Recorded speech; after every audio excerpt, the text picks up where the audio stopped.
Good evening, everyone. Welcome to our January 2016, February. We were dealing with January items in closed session. Welcome to our February 2016 school board meeting.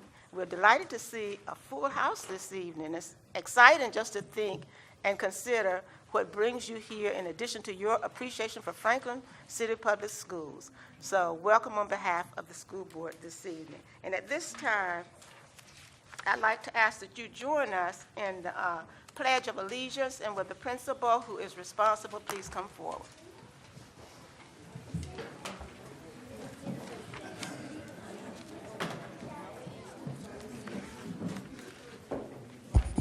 Good evening. We'd like to introduce D'Angelo Rollins, a senior at FHS. I pledge allegiance to the flag of the United States of America and to the republic for which it stands, one nation, under God, indivisible, with liberty and justice for all. Thank you, D'Angelo.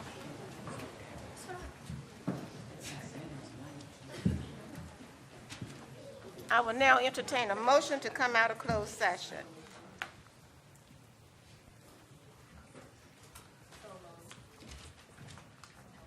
The certification, please, as the motion. Thank you. The certification? Yes. All right.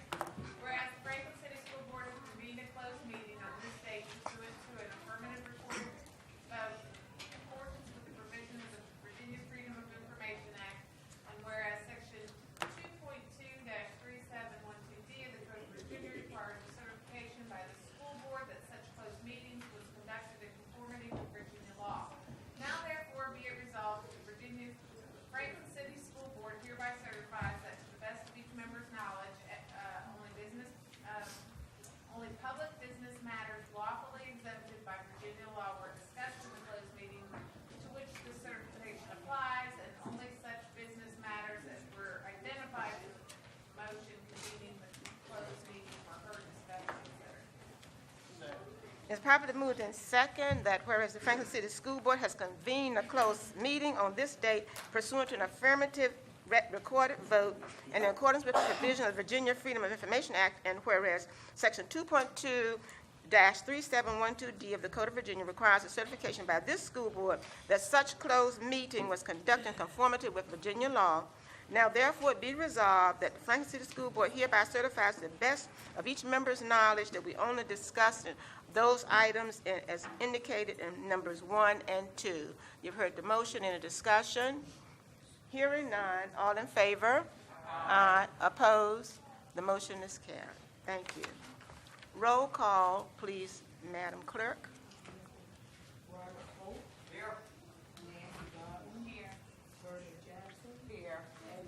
Here. Thank you. So all in attendance. Mrs. Motion from closed session. Do we have any? Madam Chairman, Yes, Mr. Counsel. I make a motion to accept the personnel agenda as presented by the superintendent. It's properly moved in second that we accept the personnel agenda as presented by the superintendent. Is there any discussion? Hearing none. All in favor? Aye. Opposed? The motion is carried. Approval of the agenda.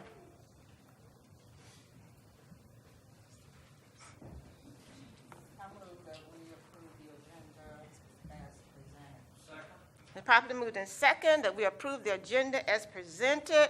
Is there any discussion? Hearing none, all in favor? Aye. Opposed? The motion is carried.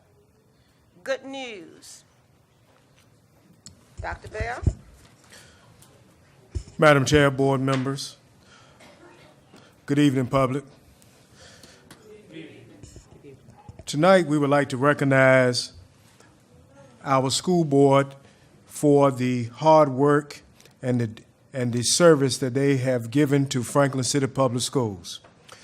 This month is School Board Appreciation Month, and we have certificates of appreciation that would be presented to each school board member from the Virginia School Board Association.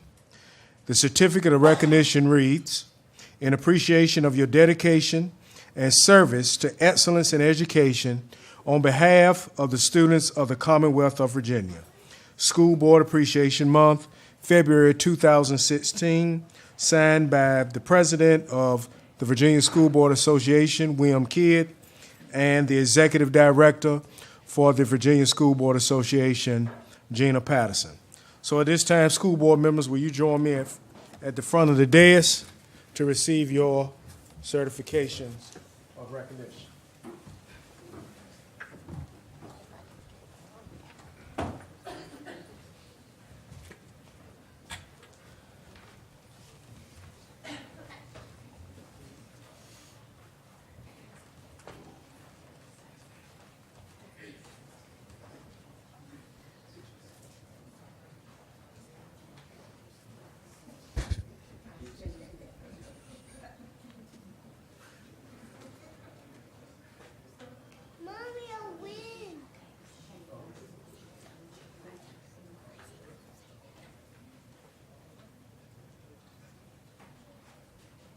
You want to come over around?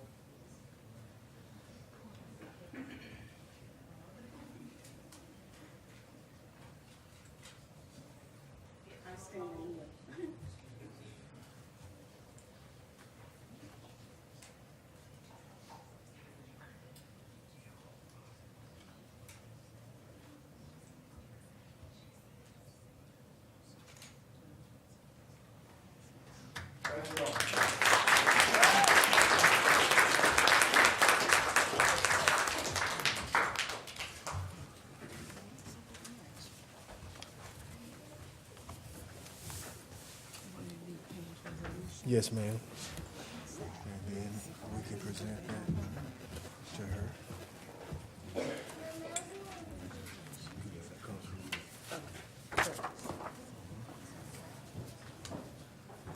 It is also the school board's pleasure this evening to recognize Mrs. Pamela Kendrick, who is the clerk of the school board, for outstanding service to our school board.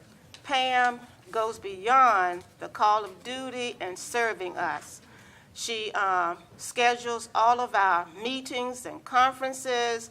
We never have to worry about any accommodations to attend any activities or anything. Pam just takes care of it for us. And we really appreciate it because she's always so available. And I had thought that for Pam this year, because the Virginia School Board Association requested that we would really recognize our clerks with special recognition this year. And I was hoping that we could give Pam a big party, but see, Pam puts the P in party.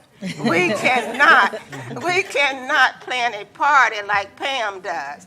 So we knew that we would not be able to exceed or even reach anything that she has done for us. And we just want to recognize her this evening, according to what has been ordered by the Virginia School Board Association. So at this time, I would like to read her certificate, our certificate of appreciation to her, as had been also endorsed by the Virginia School Boards Association. And it reads, "Certificate of Appreciation, Pam Kendrick, in honor of your dedication and hard work for public education through continued service to students. School Board Clerk Appreciation Week, February the 15th through the 19th, 2016. So at this time, Dr. Bell will present this on behalf of us. I have a bad leg, and that's why I didn't come down front, but I will be back on my good foot real soon.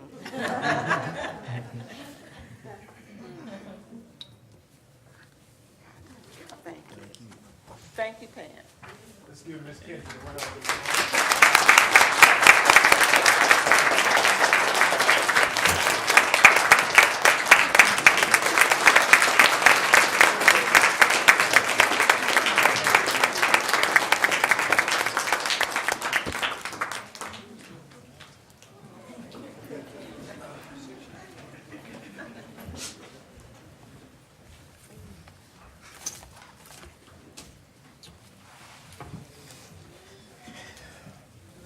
Okay. for the public, if Pam is not here, we almost have to shut down.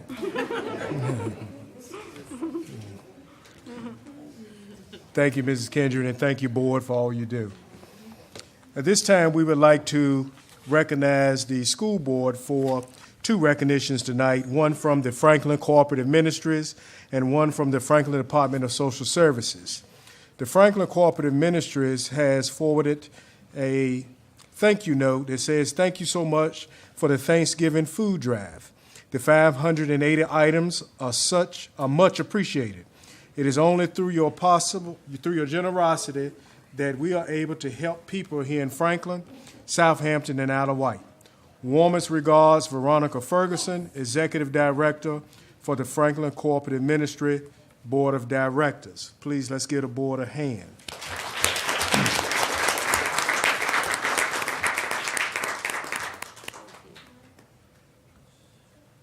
And from the Department of Social Services, dear Franklin School Board, Franklin City Department of Social Services would like to offer our sincere thanks for your participation in the 2015 Holiday Assistance Program.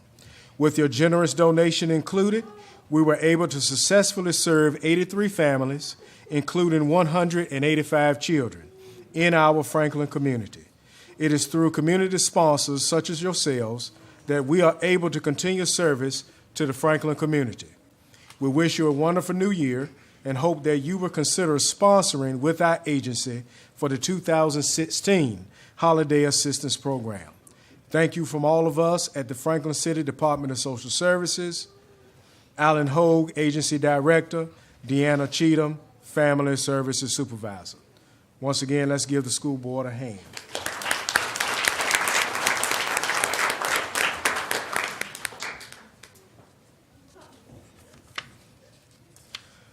Madam Chair, board members, and the public, community, at this time, we would like to recognize our alumnus of the month.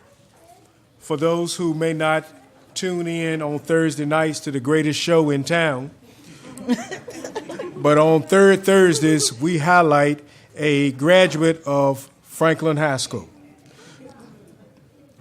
We'll probably expand this to maybe 2 or 3, and one of you who graduated from Franklin High School could possibly be live up here on our screens on the third Thursday. But tonight we would like to recognize Mr. Travis Phelps. Mr. Travis Phelps graduated from Franklin High School in 1991 as an honor graduate. While at Franklin High, Travis was a member of the football team, tennis team, marching band, SGA, FBLA, Foreign Language Club, Library Club, High Y, and we're going to have to talk about that later, Mr. Phelps, because I want to know what that is, and served as a class officer. After high school, Travis attended Virginia Tech, where he earned a Bachelor of Science degree in physical education with a minor in health education. Travis did his student teaching at Franklin High School and J.P. King Elementary School while coaching at Franklin High School. After graduating from Virginia Tech, Travis taught for 1 year at Russberg Middle School in Campbell County, where he coached football and track. He then taught 1 year at Smithfield Middle School in Isle of Wight County, where he coached football and baseball. In 1998, Travis returned home to Franklin City Public Schools as a health and physical education teacher at S.P. Morton Middle School and coached various sports at Franklin High School. He has taught at all 3 schools in the Franklin City Public Schools Division and coached a variety of sports. In 2001, Travis became athletic director at Franklin High School and served in that position, while also teaching and coaching until 2006. He left FCPS for a year to work in Old Dominion University's athletic department, while earning a master's degree in physical education and sports management. Travis returned to Franklin City Public Schools in 2007 and began working on his certificate of advanced graduate studies in school administration at Cambridge College. Upon completion of his CAGS degree, Travis served as an assistant principal at J.P. King Middle School and Franklin High School for 3 years before serving as principal of Franklin High School from 2012 to 2015. Currently, Travis is coordinator of people personnel, testing, and instruction for Franklin City Public Schools. Travis has served on multiple committees for Franklin City Public Schools, the Virginia High School League, Franklin Baptist Church, and the City of Franklin. Travis is a member of Franklin Baptist Church. He is married to Kristen Wiley Phelps, a teacher in Alawite County, and they have 3 children who all attend Franklin City Public Schools. Kayla is a 7th grader at J.P. King Middle School.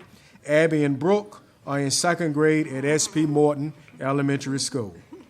Travis's passion continues to be improving public education, specifically helping Franklin students and teachers be successful.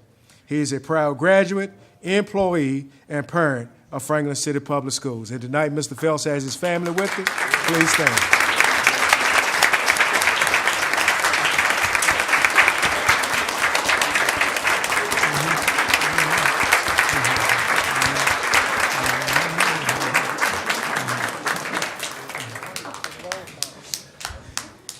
I see Ms. Phelps allowed you to stand this time.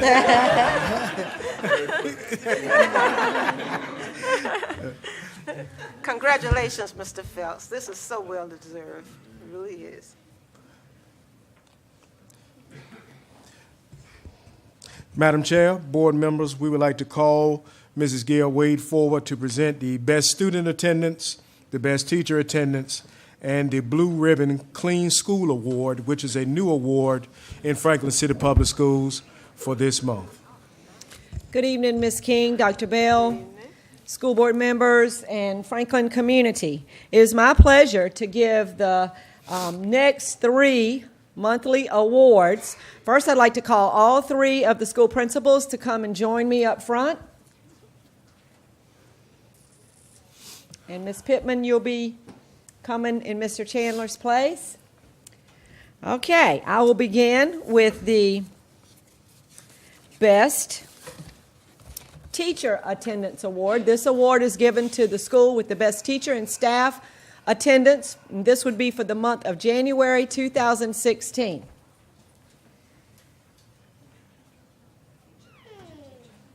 And that goes to J.P. King Middle School.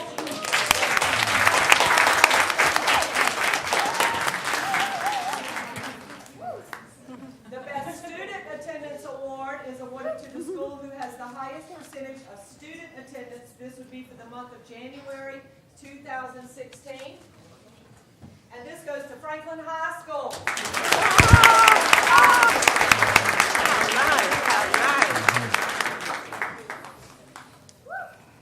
Just remain standing, because the next award is actually a new award this month. It is called the Blue Ribbon Clean School Award, and this will begin being given each month to the school who is identified as the cleanest or the best kept school for the previous month. As you all will recall, earlier back in the fall, we partnered with Supply Works, who supplies our cleaning supplies to our schools, and they work with our custodians, providing them training. And he's in and out of our schools several times a month, working with our custodians. He also is charged with doing a monthly inspection. And when he completes the inspection, he reports the winning school to us. Now, this is the first inspection of our school, so it's the first time that the award has been given. Out of the total points, this is a very comprehensive inspection as well. There are a total of 465 points, and the inspection includes everything from appearance of the main office areas to the bathrooms, the classrooms, the hallways, the custodial closets, the gyms, the locker rooms, everywhere, just everywhere from top to bottom. It is my pleasure to recognize the school as the first winner of our Blue Ribbon School Award, S.P. Morton Elementary School.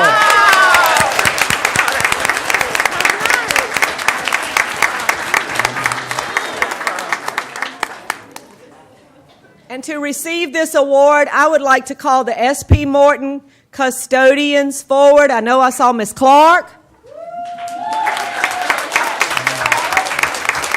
Miss Shirley Ellis,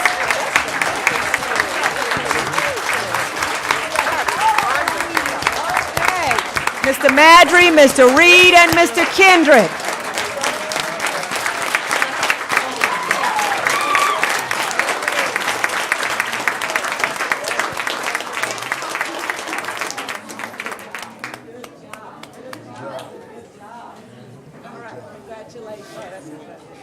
I do want to say that SP Morton, out of the 465 points, they received a total of 389, which was just really, really good. Mr. Keekline was very, very complimentary.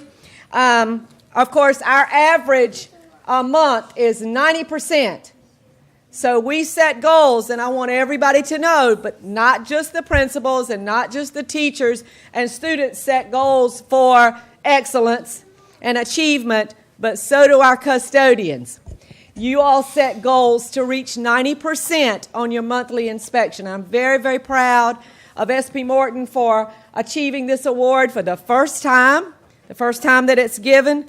And all of our custodians and all of our schools are working very, very hard. Mr. Keekline looks forward to working with you throughout the remainder of the year.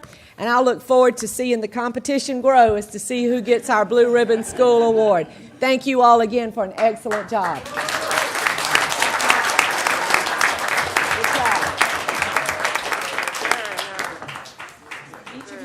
Mrs. Pittman, Mrs. Pittman, your students had a presentation?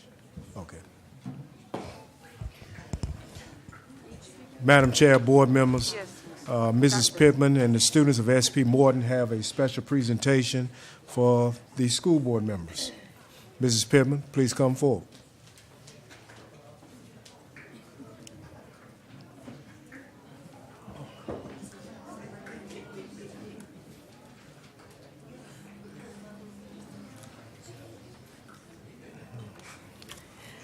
Good evening, Dr. Bell, fellow school board members. This evening, SP Morton, we're here to celebrate and thank school board members for all that you do for our community. And to show our gratitude, we have a special artwork to share with you. With all of Mr. Smith. Mr. Smith is our art teacher at SP Morton, and he helped orchestrate this whole project, and it was a pretty huge project for us. And I'm just going to let Mr. Smith share some of the things that he did, and we're going to have our students present each one of you with a special artwork. So if I could have all my school board members to come out to the front, please.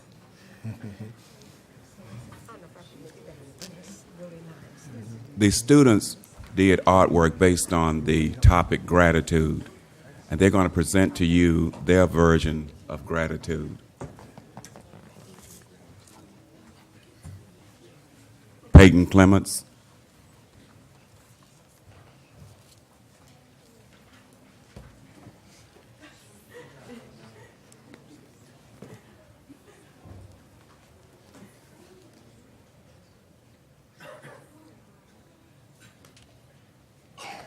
Peyton's artwork says, thankful for my education. Thank you, teachers, for teaching me. I might have an attitude, but it's for gratitude. And he's going to choose one person to present it to.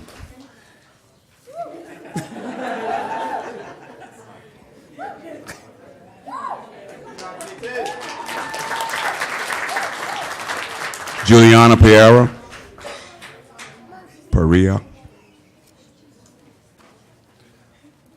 She wants me to read all of this. She chose from an unknown author, and the author says, gratitude. It's not happiness that brings us gratitude. It's gratitude that brings us happiness.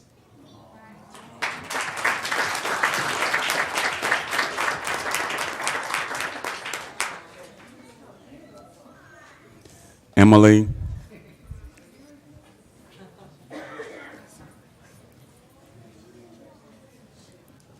Emily's a first grade student, and she drew a nice little picture, talks about gratitude, being thankful for everything, whether big or small. Give it up, baby. Give it to somebody. Give your picture to someone.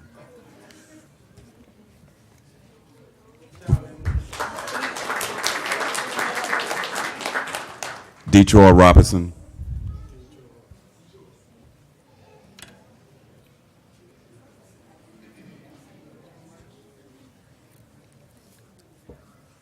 Detroit Robinson did a nice picture, talks about gratitude. It's the finest blossom which springs from the soul. Yeah, give it to somebody. Gotta give it.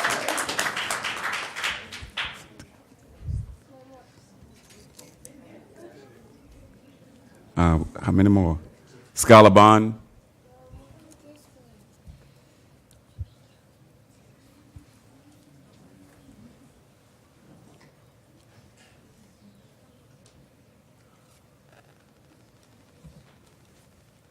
Scholar Bond says, gratitude. I am thankful for my friends, family, teachers, and all others in the world.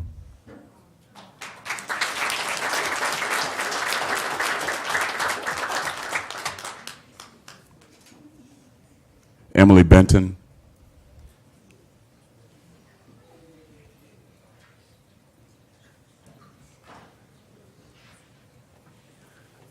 Emily says, gratitude. I am thankful for the men and women who serve our country.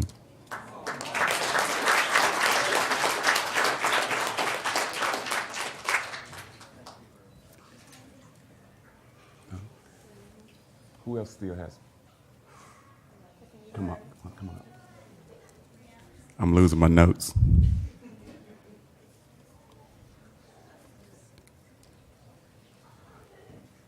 Did Parola give hers? Parola?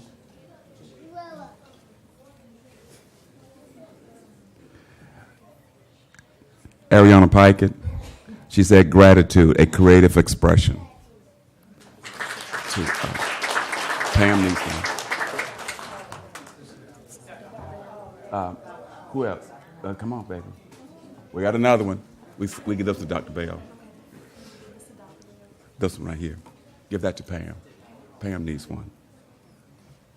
Gratitude. Thank you. What we learn becomes a part of what we are.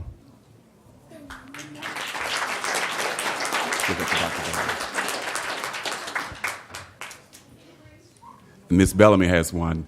Who? Okay, for Dr. Godwin.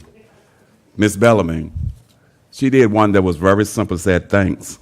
We often take for granted the simple things in life.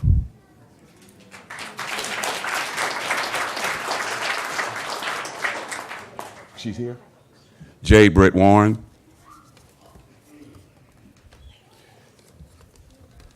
Who else needs one? Everybody's got one.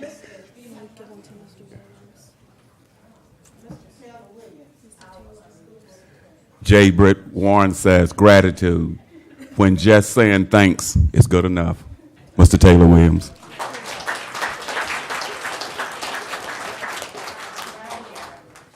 We got some more. From the Department of Education, Julian said, grateful for my family, for the love of art, thank you, for the joy school brings.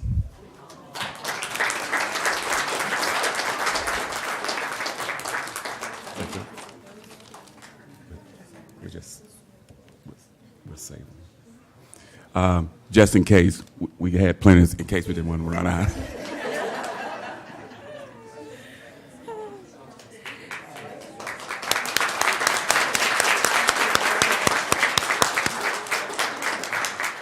If I could at this time, if all of my parents from SP Morton, if you could please stand, and I have other students here as well, if you could please stand.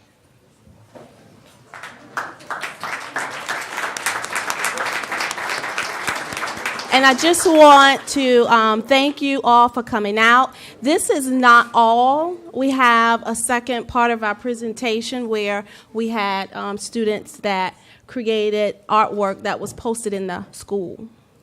All right, thank you so much.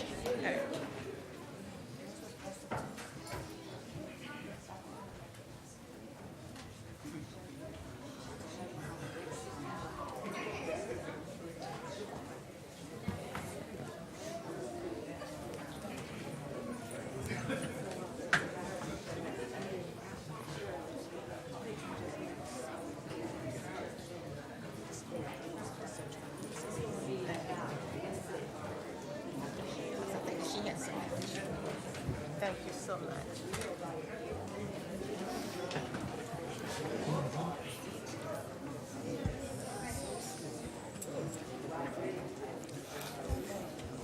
Thank you, S.P. Morton. Mr. Smith, the additional photographs or artwork, we can collect those and we will display them here in the Central Services Building. So it'll be showcased for all to see. And if the students want to do another one, we will showcase theirs as well and put them up on the walls here in Central Services. You all did a great job. Yes. Let's give them another round of applause.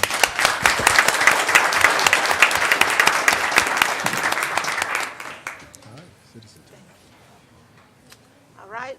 The next item on our agenda, and we do appreciate the attendance of parents this evening, as well as the students' artwork. Thank you so very much. It was just a beautiful display of creativity. Citizens' time. Do we have anyone here who wishes to speak this evening? Did anyone sign up? All right, thank you, Mrs. Kendrick. So, being there's no one else here to sign up, at this time we would like to open a public hearing on the proposed 2016-17 school budget. And we would like for anyone who wishes to speak to come forward.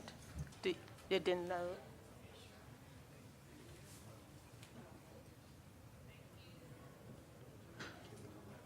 Yes. We have some technical difficulties, so we will continue. When you get it loaded, Dr. Bell, let us know, please.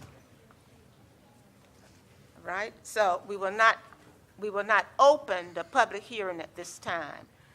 We will wait and open it later on. Consent agenda. Could we get a motion to act on the things that are itemized in the consent agenda? Let's see. We need to probably take these one at a time because we have several school board minutes to act on. Is the bill for the consent? Okay. I'm sorry. Action to approve bills for payment. Any discussion or concerns there? Action to approve bills for payment.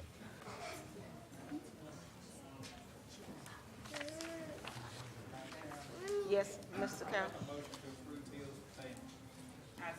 It's properly moved and second that we approve the bills as itemized for payment. Is there any discussion? Hearing none, all in favor?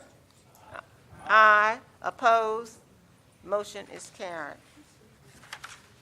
We have several minutes on which to act. So we'll take those one at a time because I don't know if someone were absent or just I know that was from one of the meetings. Could we take the minutes for January 21st, 2016? I'd like to make a motion for us to approve the minutes for January 21st, 2016. It's properly moved and second that we approve the minutes for the meeting January 21st, 2016. Is there any discussion? Hearing none, all in favor? Aye. Motion is carried. School board minutes of the meeting on January 26th, 2016. Could I get a motion? I'd like to make a motion to approve the minutes for January 26th, 2016. Properly moved and second that we approve the minutes for January 26, 2016. You've heard the motion and discussion. Hearing none, all in favor? Aye. Opposed? Hearing none. School board minutes for February the 9th, 2016. Madam Chairman, I make a motion to approve the minutes of February 9th, 2016. Second.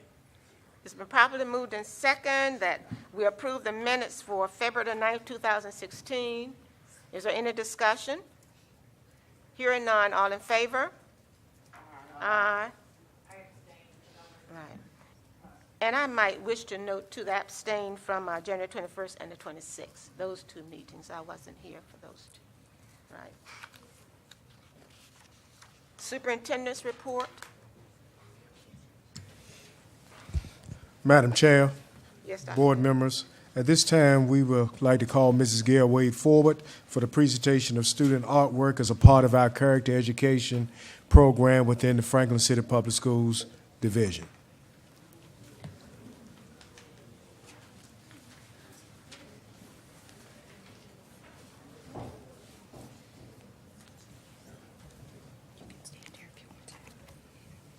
Good evening again. Good evening. In order to show pride in our students and highlight their artwork and creativity, earlier in the fall, we asked each school to have inspirational or motivational pictures to be hung up in their school, and they were to be created by our students. The pictures were to be based on one word. A lot of these words were part of our character education program, such as courage or respect. And those that you're seeing on the screen are just a sampling, and they're representative of S.P. Martin Elementary School, J.P. King Middle School, and Franklin High School. All of the pictures in the school had to be uniform, meaning they all had to be 20 inches by 26 inches. They had to be framed. And each school was asked to display 20 throughout the school. And they were all hung up before the end of the first semester. The art teachers in each school coordinated this effort, and they did a great job. And tonight, we just wanted to show you some of the samplings of pictures that are displayed in our school. We are very, very proud of these beautiful pictures. They actually look like they're professionally done and could be bought somewhere. They represent the culture and the climate within our school buildings, and they provide inspiration and motivation to our students and staff every day. I know that the students feel very, very proud to be walking up and down the hall and see their artwork displayed, and it makes more and more students want to participate and say, I want to put a poster, I want to make a picture. So it is just really caught on, and we're very, very proud of this effort. I want to say a big thank you to Mr. Clinton Smith from S.P. Morton, the art teacher there, Miss Vanessa Collins from J.P. King Middle, art teacher, and Mr. Sumner Bradshaw from Franklin High School, art teacher. At this time, I'd like to call all the students from S.P. Morton who drew a picture that is being displayed in their school. So S.P. Morton students, if you all would come, because we want to recognize you. We want the school board to see who you are and to let you know how proud we are of you. Come right on up here. Come right on up here. Okay. Okay. Good job.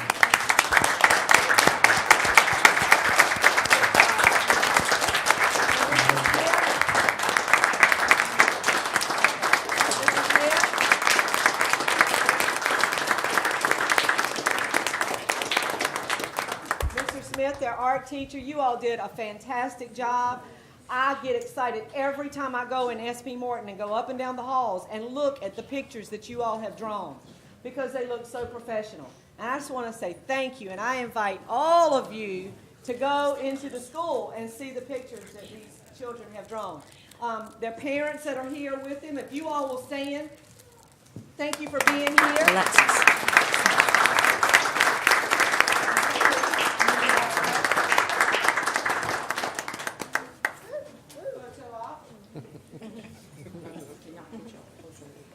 Y'all want to stand together? Let Ms. Riley out get a picture together. Mr. Smith, you get in there with him. Okay. Y'all step up closer. Y'all step up closer. All get in one picture, okay?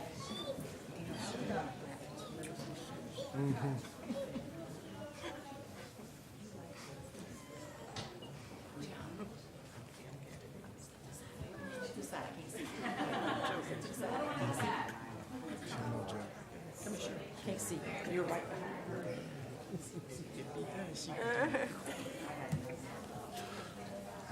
Now I can see everybody. Thank you.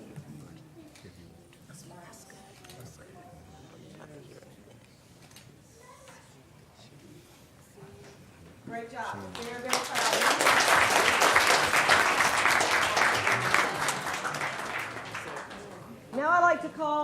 students from J.P. King to come forward, who drew some artwork to be placed on the walls there. Miss Collins. Okay, good. Right on up here. Yes. Yes. Thank you.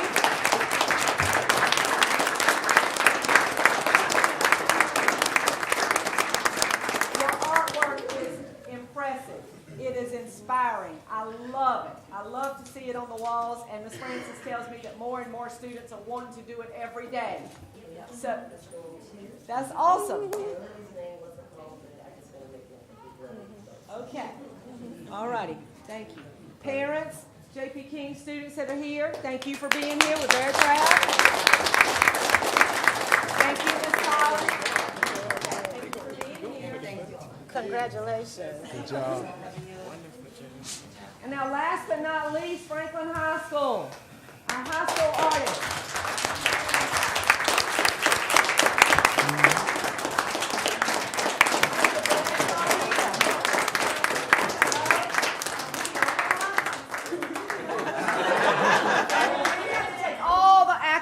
And all of that back and share it with all the rest of the students at Franklin High School, because the high school work is truly professional. I mean, it's amazing. I felt like it was ordered out of a book somewhere that was done by professionals. It is absolutely fantastic. You all did a great job. So please share that with all your students. Thank you. Thank you. In your acknowledgments, I think that you forgot the junior ROTC. I did. Thank you, Ms. King. That was the last slide. I wanted to say thank you to our junior ROTC, because they help make the frames and prepare the framing for all of those pictures, and they all look so nice and professional and uniform throughout all of our schools. So thank you. Thank you. Very good.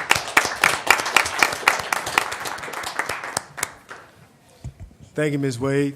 Thank you, students, teachers, staff. Great job. At this time, we would like to call Mr. Jack Holter forward to present the ABM Quarterly Audit Report.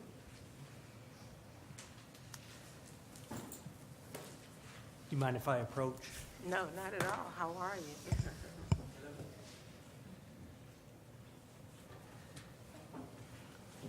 Thank you so much. Good to see you. Thank you, sir.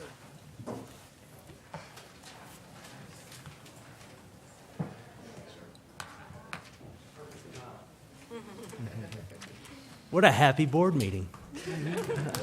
Madam Chair, members of the board, Mr. Williams, Pam, it's always a pleasure. A year and a half ago, ABM completed the second phase of an energy savings project. They did so through a process called performance contracting, and through that process, ABM's responsibility is to continue to measure and verify the ongoing savings. And if at any given time the savings are not met or exceeded, ABM has to cut the schools a check for the difference. So at the end of every audit period, at the end of every year, ABM stands in front of the board to present the results. And for the sake of time, everybody has the full-blown report in front of them. How do I go to the next one here? But the broad strokes of the savings are on, I guess, the third page. It's the executive summary.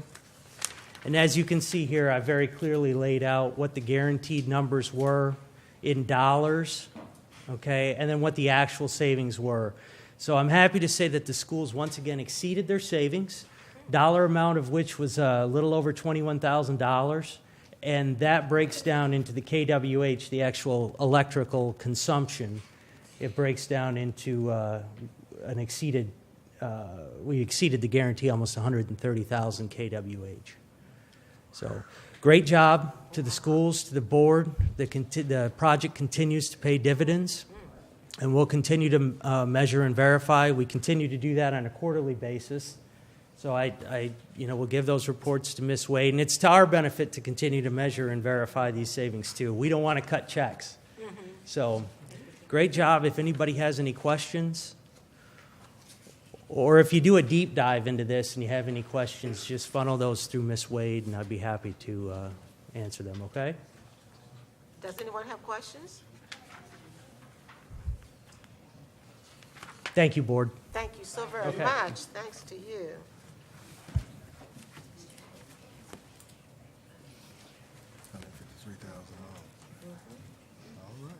That's good.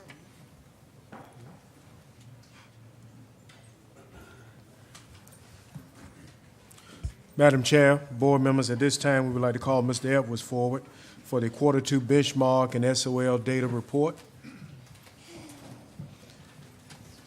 from Franklin High School is the SOL data report. The Quarter 2 benchmark reports will be from S.P. Morton and J.P. King. Mr. Edwards.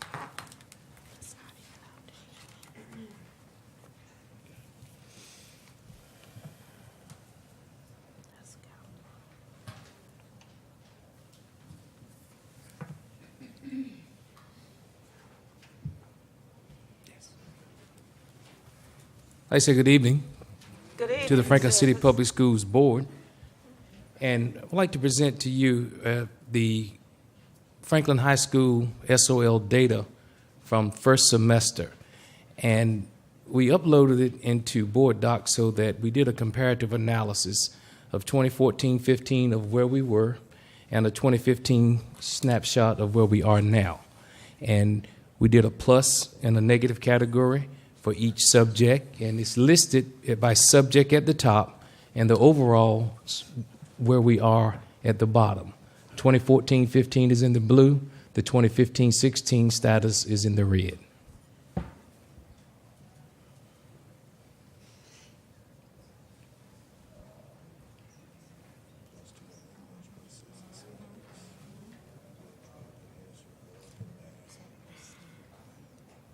And as you see, we have gains in 3 of the 4 areas, and we have a negative in the one of the area, and that's just with the history. Terrific. That shouldn't be any problem because every year history comes across as being good anyway. So, I mean, this is wonderful. And the 10-point percentage gain in math, Yes, ma'am. terrific. How many were in Algebra 2 this year? In Algebra 2 this year. That direct number. Dr. Watson, do you know that direct number that was in Algebra 2? Because that was the biggest growth jump, as you see. How many were in Algebra 2? Algebra 2? Yes. 19 total? 19 total. Thank you, Ms. Scott. Dr. Watson. And we use the pass, the state cut pass rates for those, or are we using our pass rate for those? We use the state for this percentage using the state cut. State. Yes. Yeah. When you use the SOL, that's all state. This is SOL. This Yeah, is I'm sorry. SOL. This is not This benchmark. is SOL. Let me back up, Ms. No, this is the first semester SOL results. Yeah. Benchmarks when we are moving to J.P. King and S.P. Morton. Yeah, this is the actual first semester SOL data. This is fantastic. This is fine. This is final for first semester. First semester. Yes, ma'am. Now, for accreditation, what are the accreditation standards that are set for this year? Oh, yes, sir. The accreditation standards would be, it is still 75%. So we're down a little in one area. Well, math a little. Excuse me, 75% in the English reading and writing. All other categorical errors are 70%. So we Yes. exceeded math then. Ma'am? Exceeded for the first semester math. At this time, yes, accreditation ma'am. Requirement. Yes, ma'am. Wonderful. Congratulations. I think Dr. Watson, wonderful. Congratulations. Please let your staff know that. A lot of great work.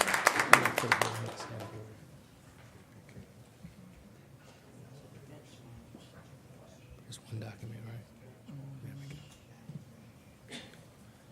And now we go to J.P. King's second quarter benchmarks. And this is where you see where we have the Franklin City Public Schools cut score of 70%, and then the state cut score in each categorical area.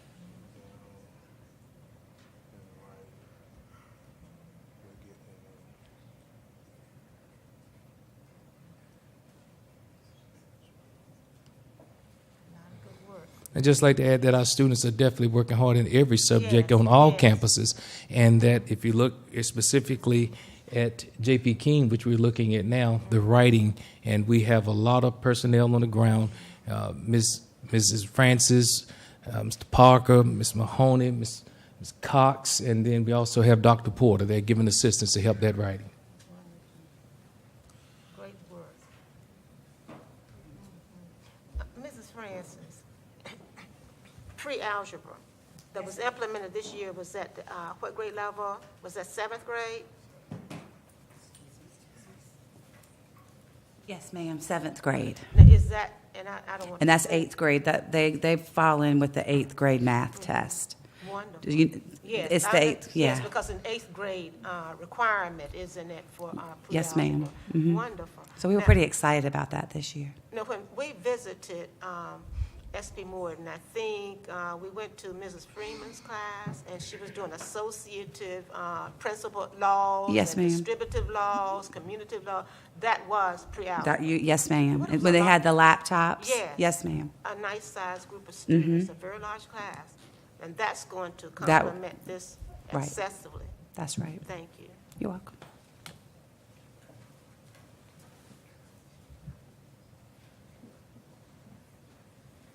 The writing, I know, was an issue last year, and that's the one thing that kind of pulled us down, and you're starting the writing on prompts during the second semester.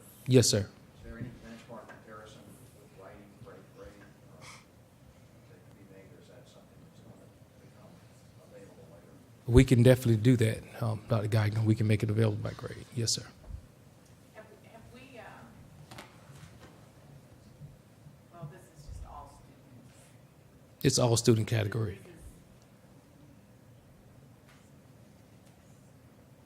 But we do have it broken down by subgroups. How about the AVID group? Yes, we had the AVID group broken. We have AVID group broken down now also, along with the other subgroups, so we can get that information to you. Yes, how our AVID students are doing. As you know, there are 21 now at J.P. King, and then 20 at the high school. Right. Yes, ma'am. We added that as a subgroup as well, and we get that information to you. Yes. And I'd like to add that along with AVID, we had a presentation at the Rotary Club, and I think it went well. I hope it did. Yes. We heard, yes. Thank we you, sir. heard That quite a number of people have commended you on that presentation all across the community. We've heard that. Thank you, Ms. Gay. Thank you, ma'am. And now I'm going to S.P. Morton, and I'd like to add that we're doing the quarter 2 benchmarks, and Mrs. Pittman called me and said we might have a few discrepancies in our data, and we're going to work on the data because we have to report that to the Office of School Improvement, and the principals are also reporting it in InduStar. And so we have the quarter 2 benchmark data here, but we want to get with Mr. Chandler to fine-tune the components that there may be a discrepancy in, and that was actually discovered this evening, what, about 5:30?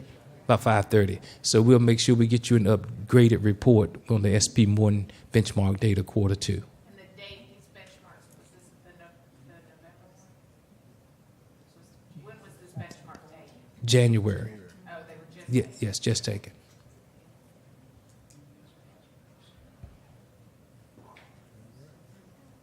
Very good. I see it right. I don't see a negative number down here at SB one. All growth. Everybody grew. Yeah, all grew. Yes, ma'am. Very good. And this is our report on our SOL data from Franklin High School and also our benchmark data from J.P. King and also S.P. Morton. Thank you, Mr. Epps. Yes, sir. Thank you, Dr. Bell. Very Thank you, good. Thank you, Franklin City staff. Board.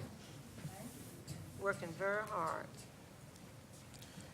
Madam Chair, board members, we have the customary MOU, Memorandum of Understanding, that covers the four essential action areas of curriculum alignment, human resources, purpose and direction, and leadership and governance. Are there any questions on the information that was presented for this month? Any questions? If there are no questions, then, Madam Chair, board members, if you will give way with Dr. Geiger for a few minutes to expound upon his work here in the division. Thank you, Dr. Bell. Yesterday, we had our quarterly meeting with the Office of School Improvement in Richmond, and Mrs. Howard Convon, Mr. Edwards, Dr. Bell, and I were at that meeting with the Office of School Improvement. And this is a quarterly meeting, and so, as Dr. Bell said, there is a memorandum of understanding with the state and the division to make improvements in the areas noted, and you all have a corrective action plan as well. And so I want to commend Mr. Edwards, because he brought a tremendous amount of information, and his staff worked very hard. This is under Dr. Bell's direction that was presented, and I know it took a lot of work on his part to assemble that information.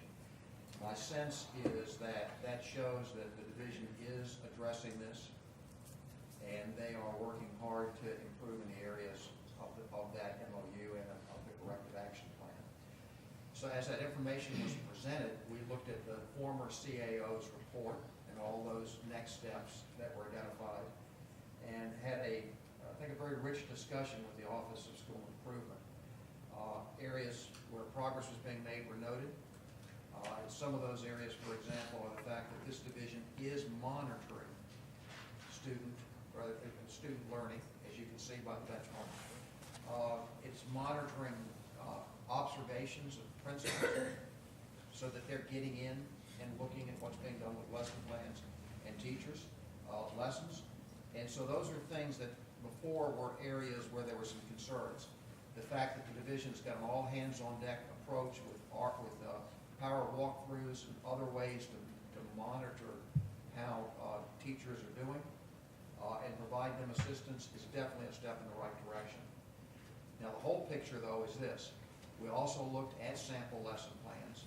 We looked at some of the observations that were done, and Dr. Bell and Mr. King were very quick to admit, yes, while we're making progress, is there room for more progress?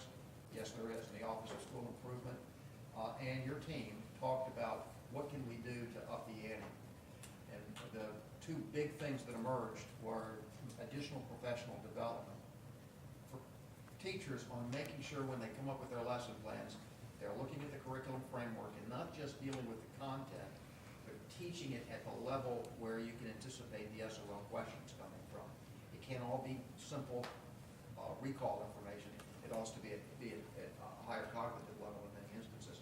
And the state's curriculum framework presents that information. So one of the things this division wants to do is build on the curriculum, on the professional development that's already taken place, and continue to help teachers to improve in those areas. You've got, and later you'll hear Catapult talk about what they're doing at Martin, and they're working in that same area, so it needs to be a coordinated approach.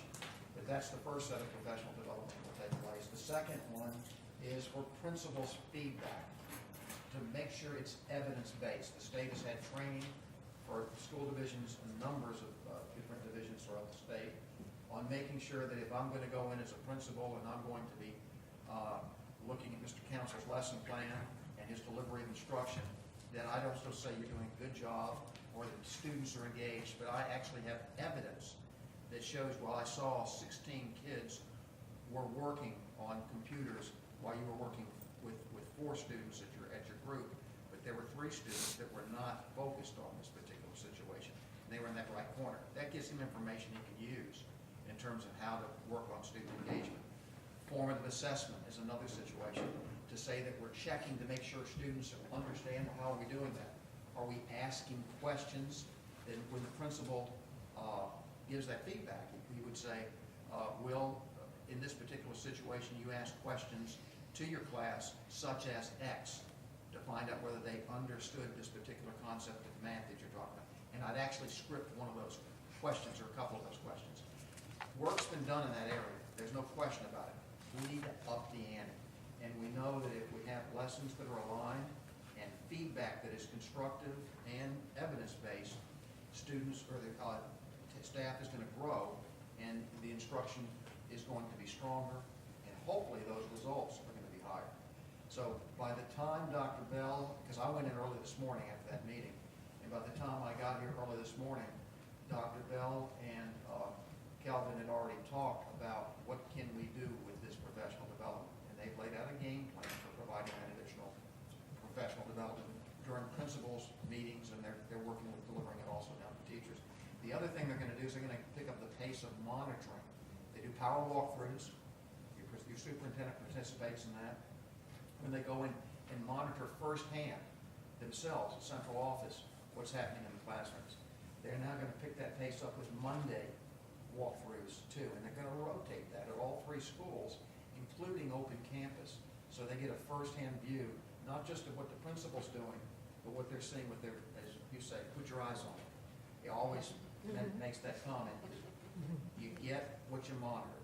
And so their plan, they're rolling out this particular plan in response to that. So are there areas that we're seeing progress? Yes. Are there areas that we need to fine tune and move forward? Yes, there are. And we've been very honest about that, and the division's responding in kind. The other thing that we talked about is this. There are a lot of things that Kelvin and the staff are doing to monitor instruction, to take a look at making sure personnel are endorsed in the areas that they need to. But there's a need to put that in writing, to have written plans for this. And so that process is beginning too. The reason you put things in writing is so that you obviously can provide evidence of what you're doing. But the other thing is this. If someone leaves, then you've got a written plan for the next person when they come and say, this is how we're doing this. You've got this responsibility. Pick up and go. If there's no written plan, it becomes harder to do that. And then the final thing is you all are going to be going through an advanced ed review that I think the division is excited about. They're going to look for things in writing as well. So is there an area to improve with writing? Yes. Is there an area that the professional development can address and try to move us forward? Yes. And those things are going to be hitting the ground very soon thanks to the leadership that is in place. And we'll see if that can get a tighter fit with lessons and the state curriculum framework. And hopefully at that particular point in time, we'll see instruction moving those test scores up as well. Longer than I wanted to be, but I was impressed with the fact that by the time I got in, there was a game plan being hammered out. Now we got to make sure that that game plan is implemented and implemented with fidelity. Thank you, Dr. Geiger. Any questions for Dr. Geiger from the board? One other thing, last thing, I promise. The CAO report that Kathy David did is the one that you all have. The one that I've done is going to be coming shortly after this. We've already saw it at the meeting yesterday, and that should be winging its way through you very soon with next steps that will hopefully help move us down that road as well. Very good. All right, good. All right, Madam Chair, board members, we'll move forward with the presentation from Catapult.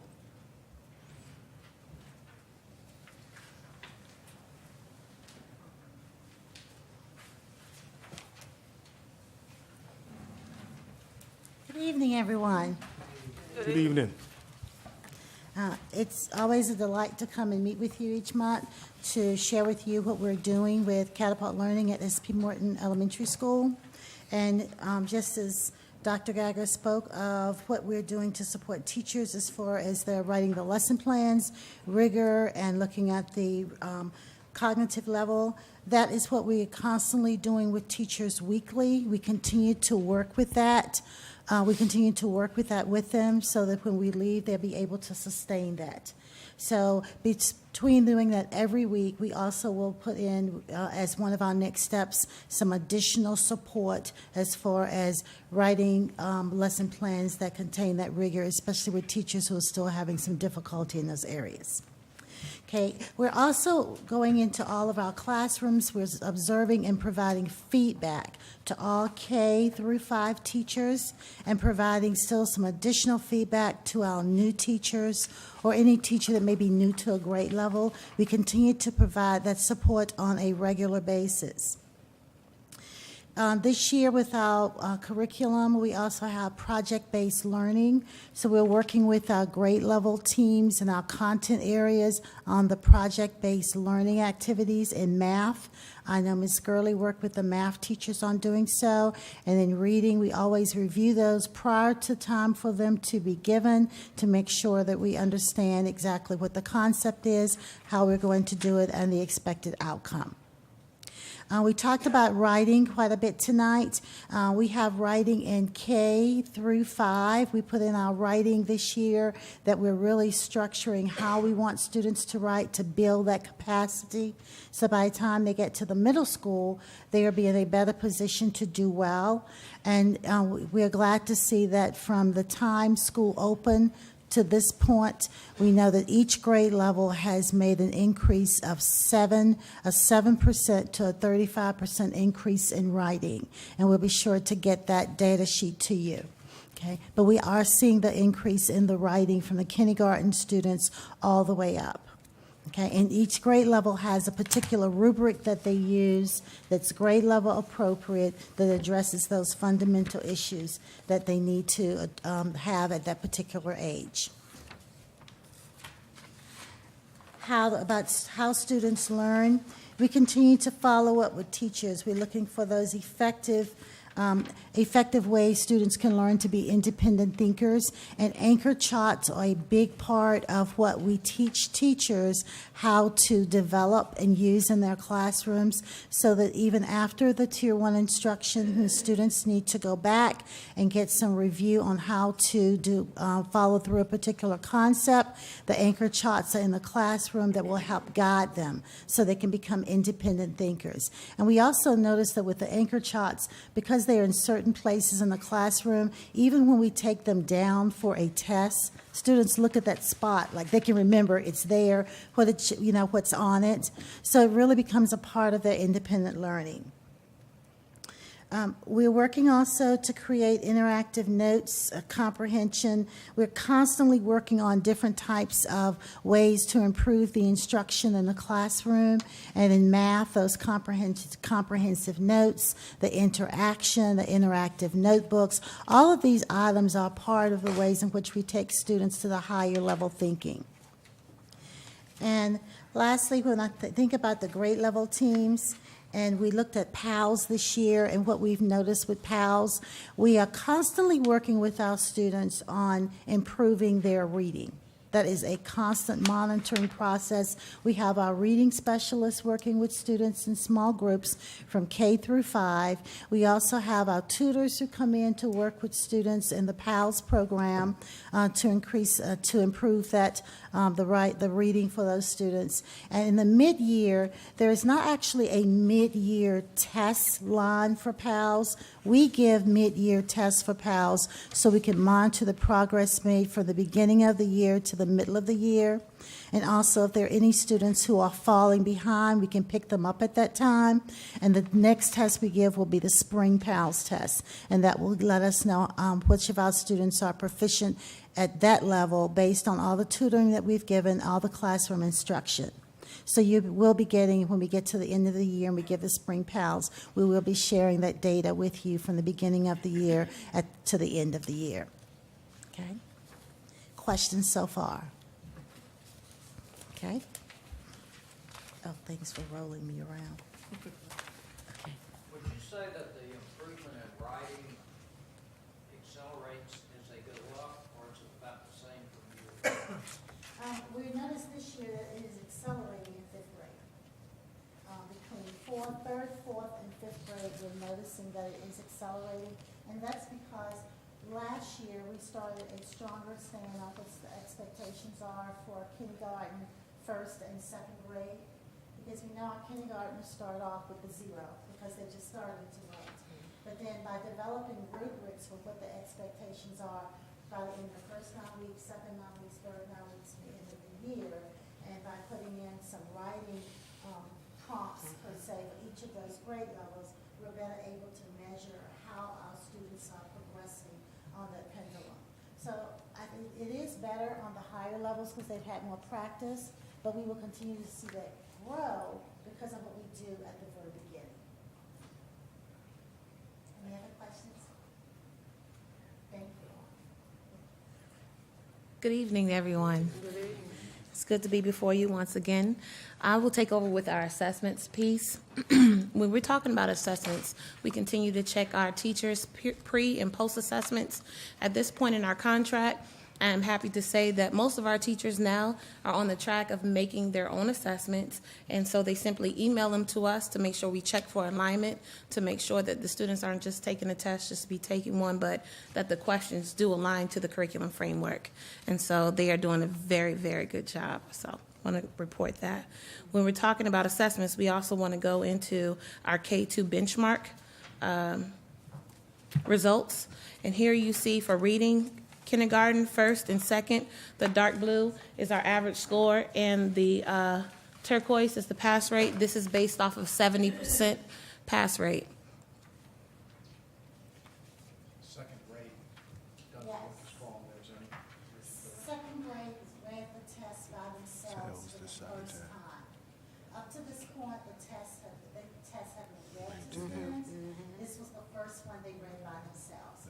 So we knew that there would be a drop in this, but to prepare them constantly for this, they're given short passages they're reading by themselves, and we're increasing their rigor on doing that as we go through. All right. We also have math for K1 and 2. Again, with our average score and pass rates.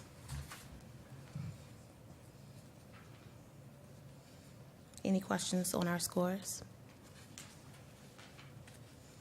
Excellent. And then we go into what we're doing when our students don't reach the level that we want them to reach, and what do we do when they don't reach proficiency. So we continue to meet with our reading specialists to build that capacity so that they can meet with the teachers and the math coach. I also met with a young man from William and Mary today, Mr. Shippey, so he'll be in to help with math, and so we're meeting together on Monday to make a plan for the school, and so him, myself, and the math coach. And so we are on a great track to build everyone being able to do this when we're gone. All right? Literacy. For literacy, we noticed that with third grade, that third grade scores are not jumping the way that we would like to see them jump. So we've made some changes in third grade to allow for more reading instruction. We're running reading instruction through science and social studies, nonfiction texts. So we're working with those teachers, and how do you teach reading through your social studies and through your science texts? You're teaching those SOLs for those grade levels in science and social studies, but you're coming right back and you're teaching the strategies for main idea, drawing conclusions, summarizing. Those are the big three that we see in third grade that students really struggle with. So they're focusing on the ones that show up as repeatedly students are having difficulty with. So I meet with those teachers and we look at what direction are we going in. They meet with the reading teachers also and take some direction from the reading teachers. So we're constantly monitoring and we're fine-tuning that plan we have to give them some additional reading instructional time. Small group instruction is the way to move students. There's no other way to put it. The small group instruction is a major key in moving students to where we need them to be. So we are really focusing in on that small group instruction. Even in the science and social studies classrooms, there is still the teacher small group instruction going on there. Okay? One thing you just said that resonates with what we talked about looking at the lesson plans, and I think this is true in other divisions as well. In order to build reading, students have got to read. It can't just be the teacher reading. The students have to be engaged in reading. And as you know, nonfiction text is one of the things that has to happen. There's been a shift so that the tests geared toward that particular situation. They're putting students in a point where they are reading, and that's where they're developing the skills. They're not done isolated doing something where the teacher's reading. That's an area that we talked about. And I know, Kelvin, that's one of the things we're going to be working on as well. So, just in one final thing, great artwork, terrific, better than I've ever seen anywhere. Have the students read those things. Get that experience of reading right up front, might have elevated it up a little bit more. I would have been scared as a student doing it. It would have been a good experience. As our book deserve, deserve the recognition that people gave it. But I'm glad that you all are working with that reading situation. And I think that's going to help us move forward. Absolutely. Thank you so much. Any questions?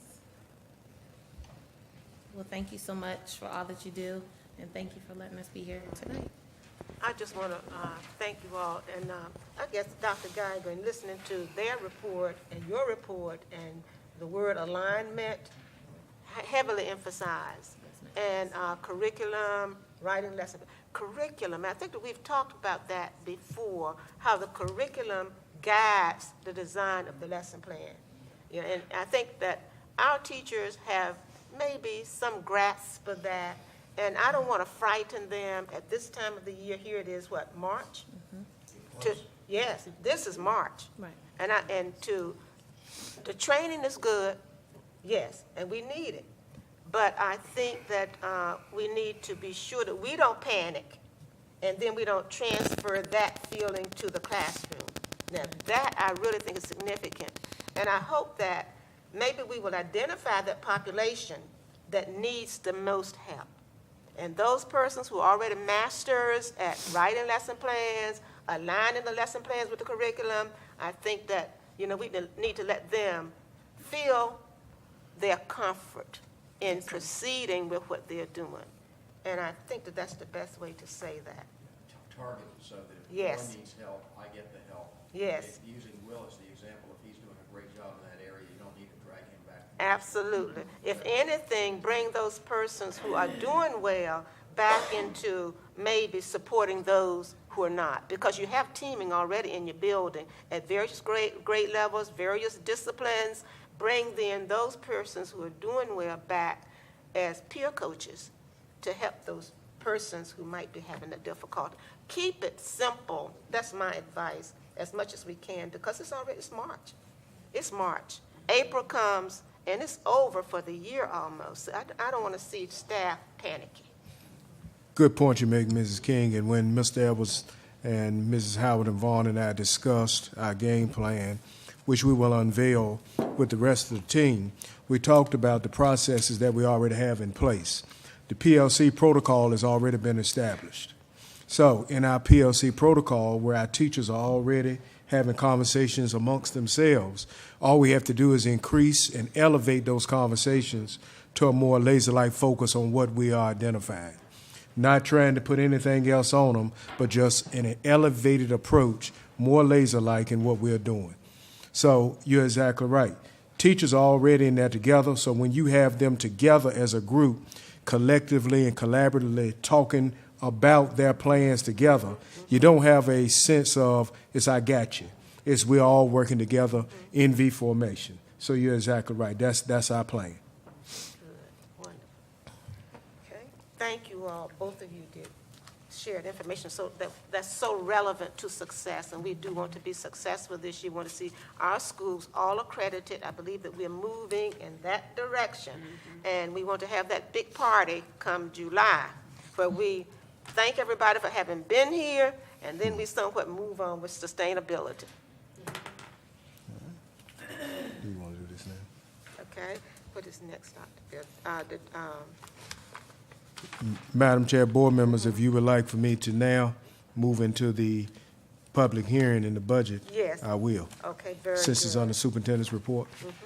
So we will return to the public hearing on the school budget for 2016-17, and we'll at this time open the public hearing, and we invite anyone who wishes to speak in favor of or in opposition to anything that is in the budget. And if you'd like to make recommendations relative to anything that you think should be included in the budget, please do so at this time. And I was hoping that we would have done this when our teachers were here, because I really wanted to hear from them this evening, their impression regarding our budget for next year. We push so hard for teachers, and we want to be sure that we're doing the right thing. And if we don't get that feedback from teachers, then we don't know. So I'd like to ask building level principals, administrators, after we adopt our budget, Dr. Bell gives it to us, and then it's our budget, that when we go before City Council, that teachers are here. Teachers are here to speak on behalf of the 2016-17 budget. So at this time, the public hearing is open. And if anyone wishes to speak, please come and do so. We'll let our technology gurus work on loading that up, because it's up there. It just won't open. And Dr. Bell, are you going to do a presentation, a brief presentation first, and then let anyone speak? Is that what you'd like to do? Yes. All right, so we'll hear from Dr. Bell, and then if someone wants to speak, feel free to do so. Let me see if it comes. And maybe there are people in the public who are listening through television. And if we do have such people and they wish to write some comments and forward them to the superintendent, you're certainly invited to do so. Speaking to TV land.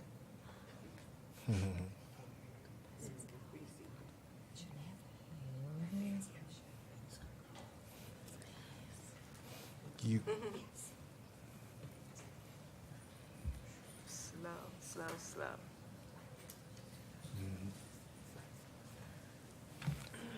All right. All right. There we are. They earned their paycheck. All right. Good job, Miss Kendra, Miss Harris. All right. You saved the day. All right. The Franklin City Public Schools 2016-2017 superintendent's proposed budget.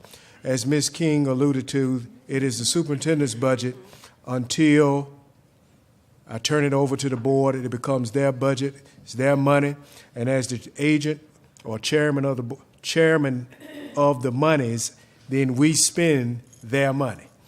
However, at this time, we would like to move forward into discussing where we are in this format. Maybe I need to come down there.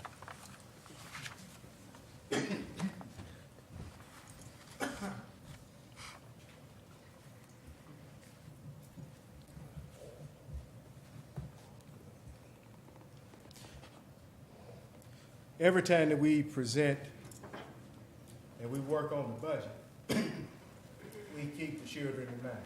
Everything is for the children first.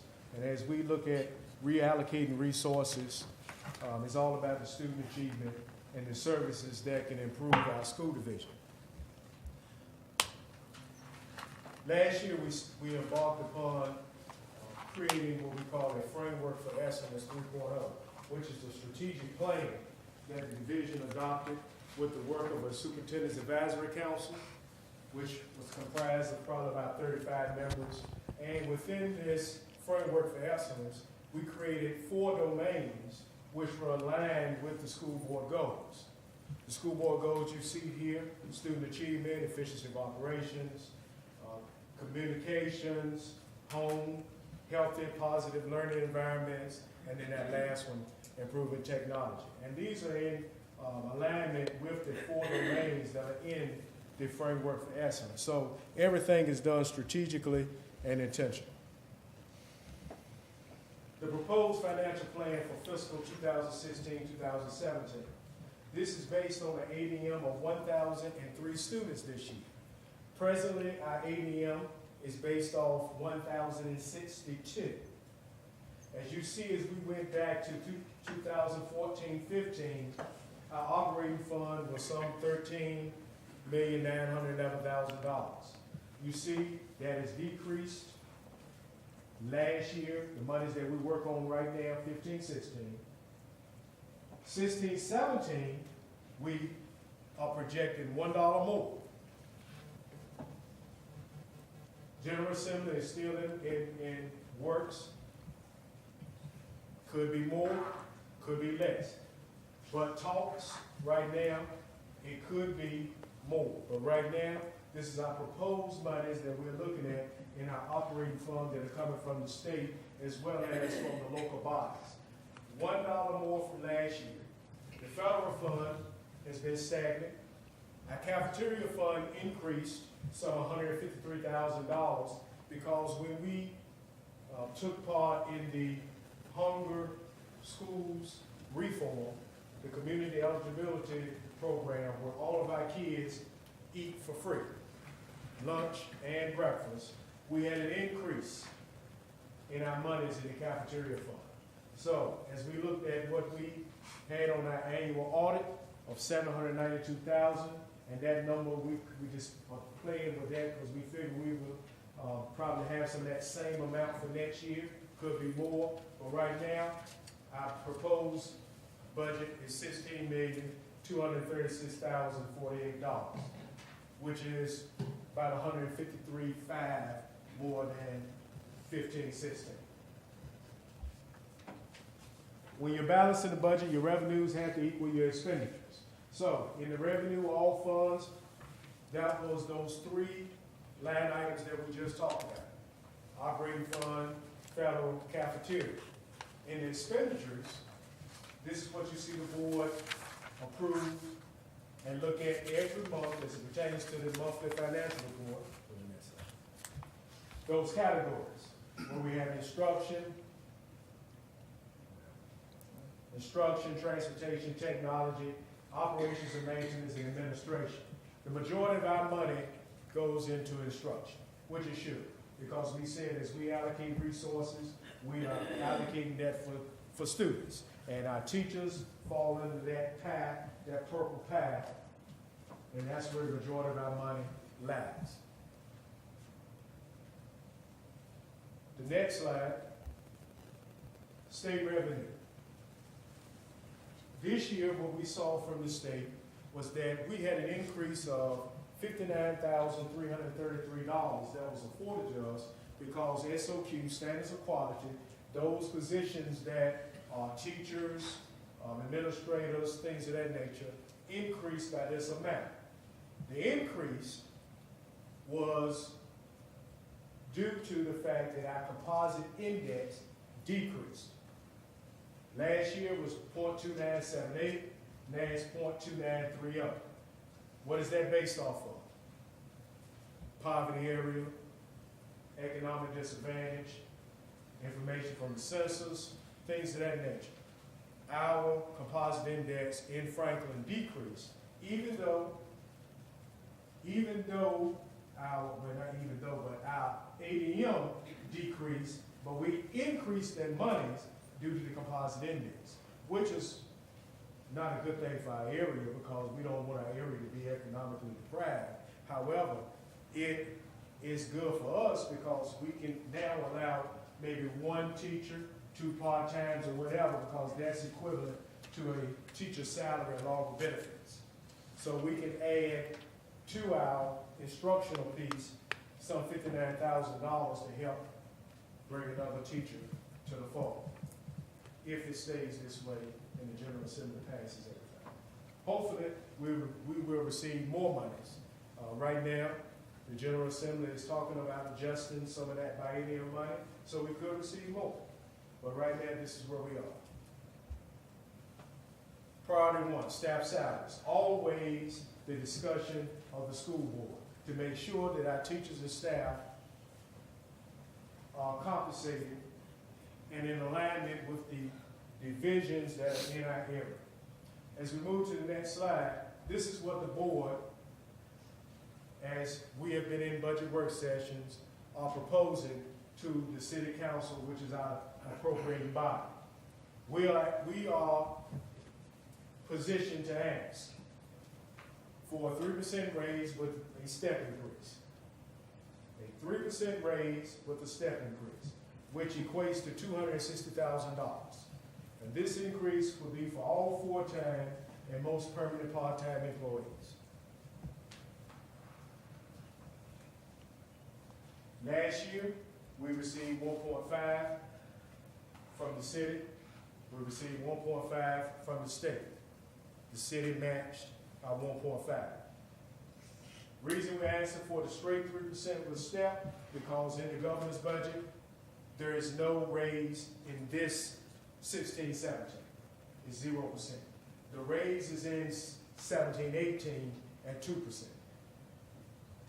So we're asking for the 3% with a step to try to be in alignment and get closer to one of our top paying divisions, so our teachers will be afforded the same monies at the end of their retirement and in their Social Security. To explain more the rationale for the 3% raise and the step increase. Virginia teacher salaries are 11% below the national average. I think we're number 41 in the union. As we continue to hire teachers,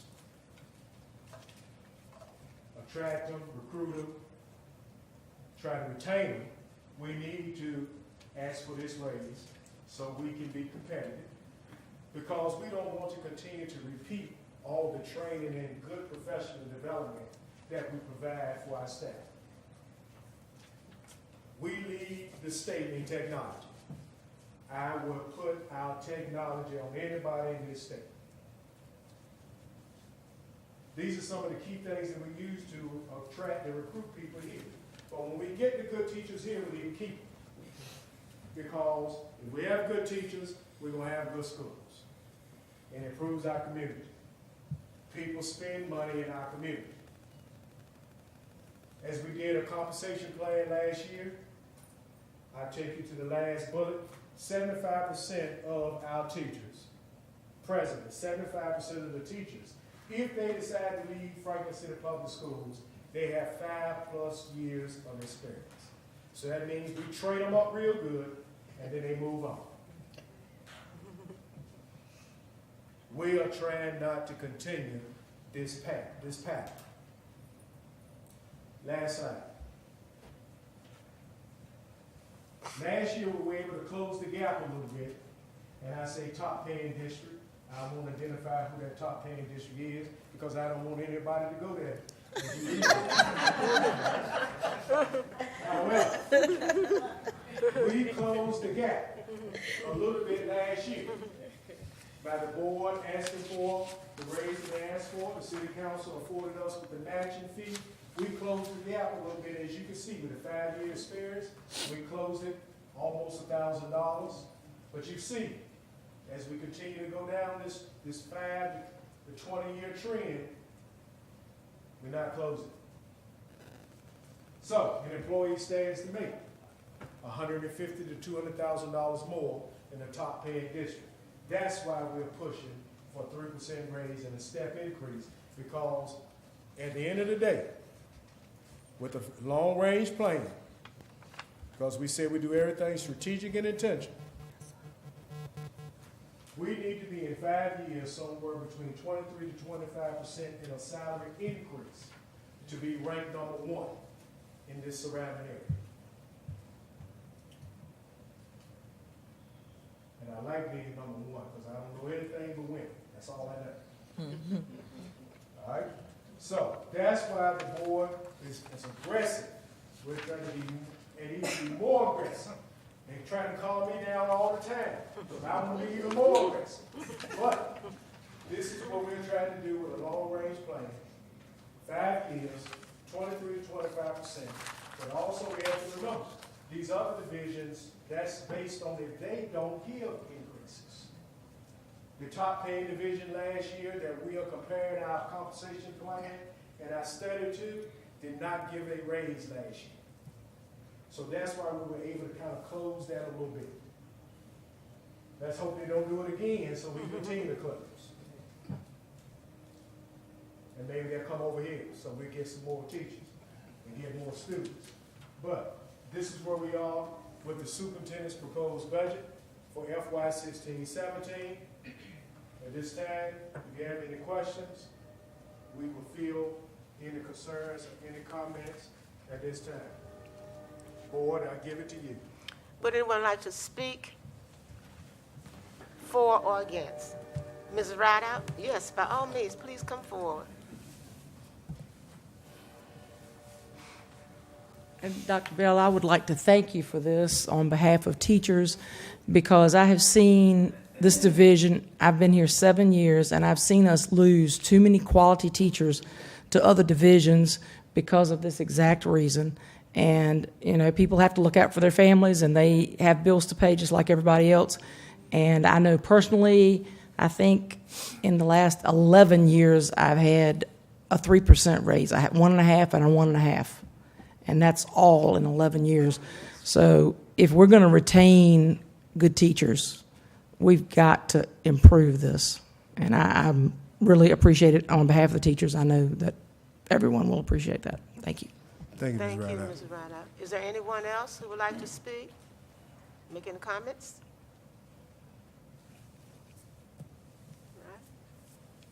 Right. And this is the approach that we're using to close the gap when comparing where we are with other school divisions.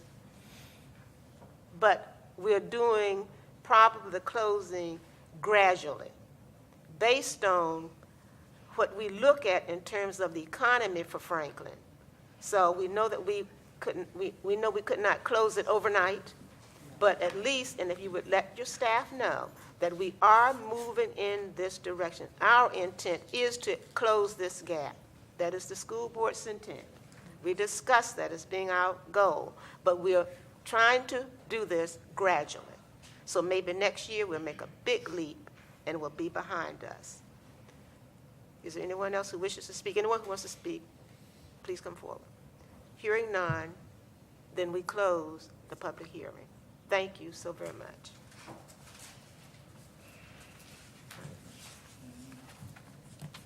The next item on our agenda, and I lost my way. Where were we, Dr. Bill, before we reverted and went back?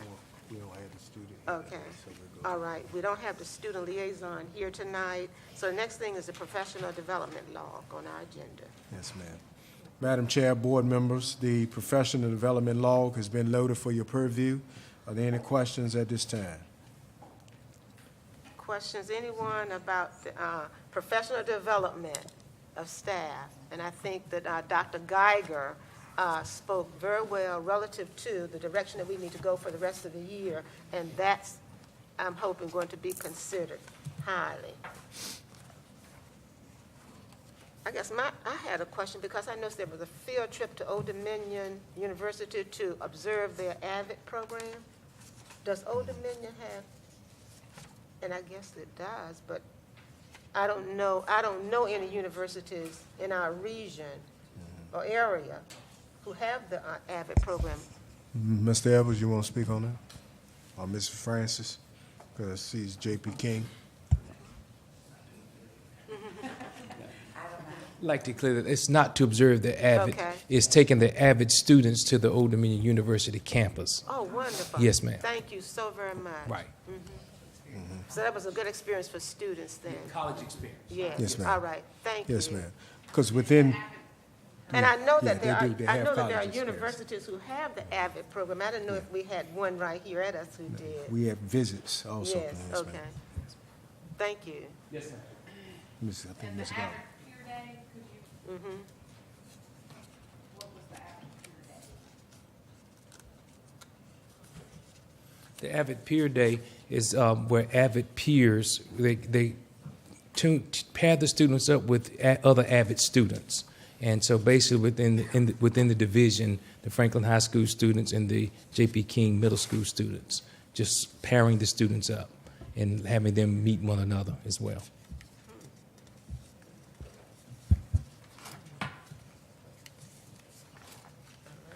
Any other questions by any board members? Right. That takes no action. Principal's monthly report. Madam Chair, board members, the principal's monthly report has been presented for you all. Any questions at this time on the principal's monthly report?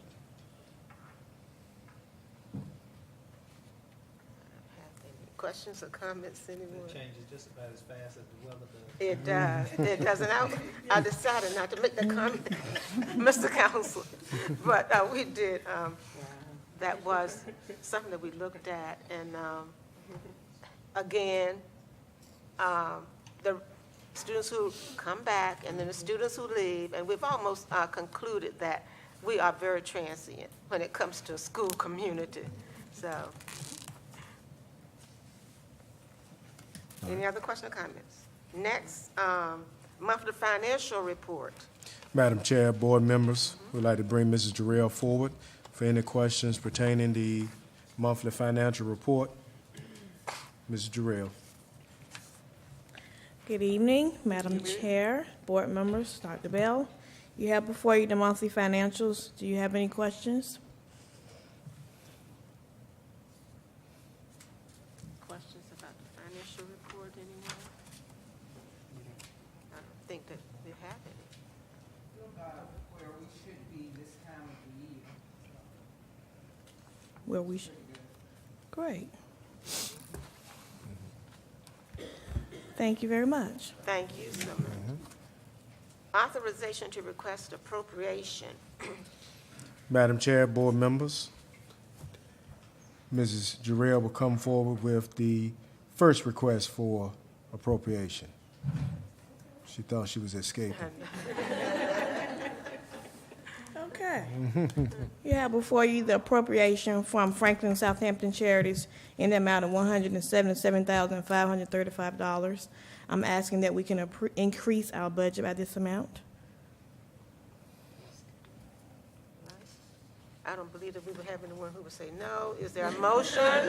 But we would take it to a motion. I move that we increase our budget by $177,535. I'll second. It has been moved and properly second that we increase the fiscal year 2015-16 budget by $177,535. And we'll note for minutes per the Franklin Southampton Charities award notification amount of that as stated. You've heard the motion. Is there any discussion? Yes, Mr. King. Get the mic on. Yes. I think the motion may be a little bit shallow of what is needed. The charity made the contribution for specific categories. I think your motion needs to track that the budget is increased in each of these different categories. If the motion is simply to increase the budget, then that doesn't necessarily honor what Franklin Charities intended the money to go toward. Does that make sense? It does make, I don't know if I should even be indulging in this discussion. May I ask, my vice is not here, and that's because I have a conflict of interest, Mr. Williams. I understand. But is Well, there? Can I carry it for you? Yes, Okay. please, by all means. Well, the Franklin Charities has given the grant of $177,535 for specific purposes.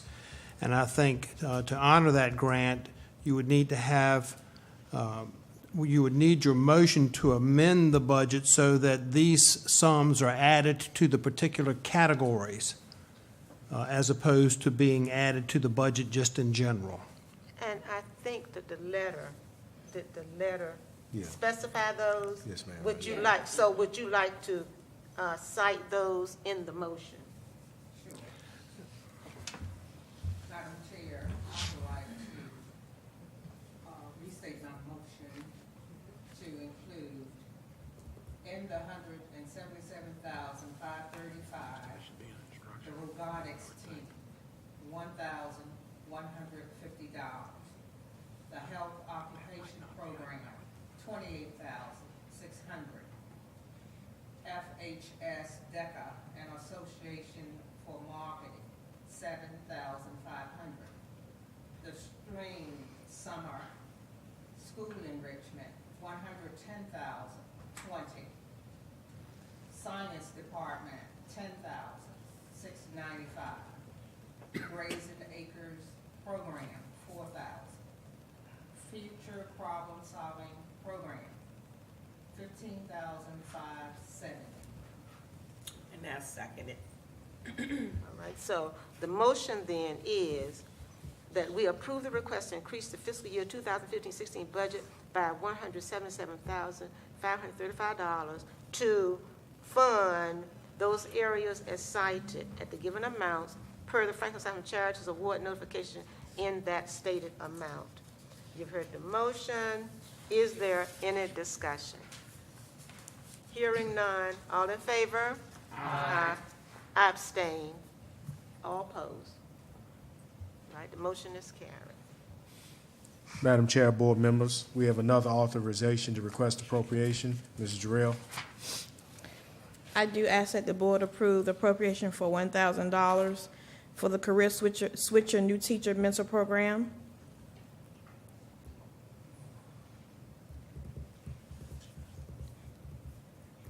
Is there, Mr. Wood?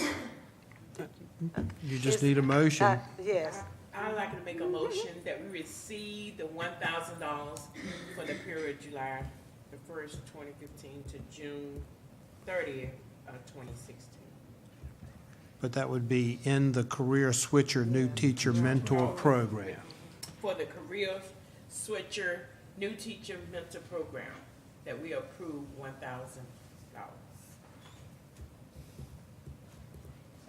It's properly moved in second that we approve the request to increase the fiscal year 2015-16 budget by $1,000 per the Career Switcher New Teacher Mentor Award notification in that given amount. You've heard the motion. Any discussion? Hearing none. All in favor? Aye. Aye. Opposed? The motion is carried. Thank you. Thank you, Mr. Jarrell. All right, technical amendment additions, Franklin High School. Madam Chair, board members, Mr. Edwards will come forward with some technical amendment additions to the Franklin High School 2015 course offering guide. Good evening once again to the Franklin City Public Schools Board. The following courses we are requesting to be amended to be in the Franklin High School course offering guides, and those are as follows. It's a mathematics proficiency enhancement course, a tutoring practicum, and as you know, AVID is on our campus, and we'd like to add AVID 1 and 2 into the course offering guide at Franklin High School. Did you want us to act on those individually? Didn't you have, weren't there? What, It's three of them. three? It's 3, yes, ma'am. Okay, why don't you just then give them all and then we will consider them? Yes, ma'am. I Thank sure will. Thank you, Madam Chair. So I will take them succinctly, one item at a time. We request at this time to have a technical amendment to add mathematics proficiency enhancement to the Franklin High School course offering guide for the 2015-16 school year. All right, and number 3 was, Ma'am? what was number 3?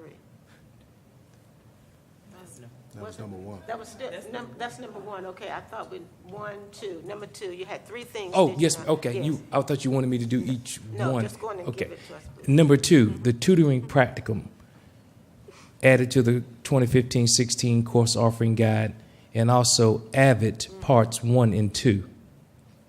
All right, so those are the 3. Do you have any concerns or questions? They were self-explanatory. I mean, you gave a great detail regarding them. Does Team anyone effort. have questions? Mr. Feld? Yes, ma'am. Was they gonna have a whole block of 2 hours where they're tutoring other students in a classroom, or how is that gonna work? Dr. Watson, I'll let you, since you're just in the building, I'll let you come forward.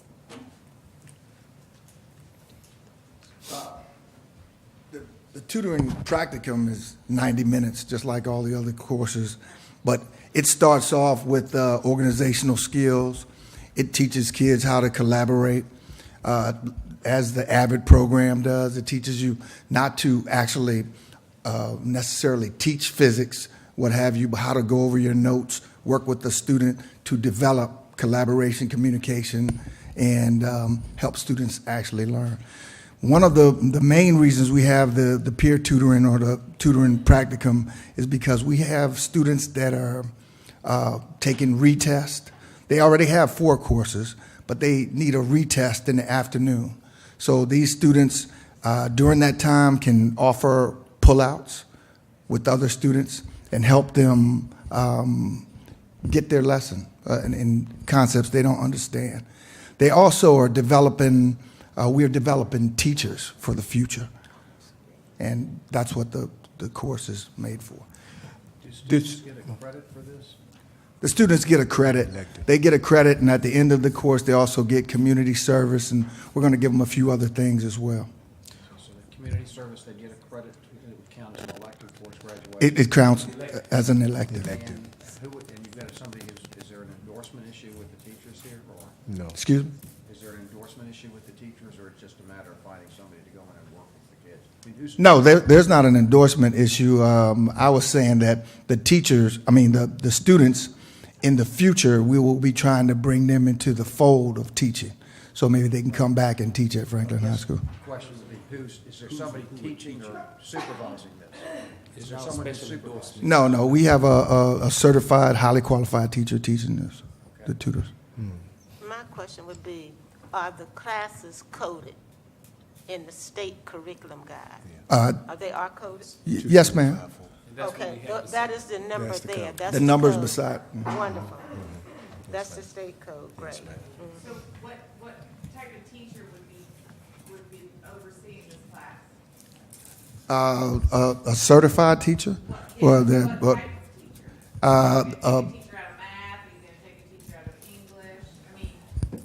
No, well, actually, what we have available, as long as we have a teacher's trained. Currently, we have a young man that was trained in AVID, Advancement via Individual Determination, and he's had experience with the AVID program, and it talks about and actually engages in tutoring quite frequently.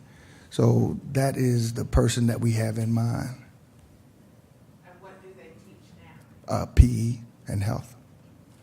Just like we have our PE and health teacher teaching Bronco Success, which goes over organization, orientation, and those type of things.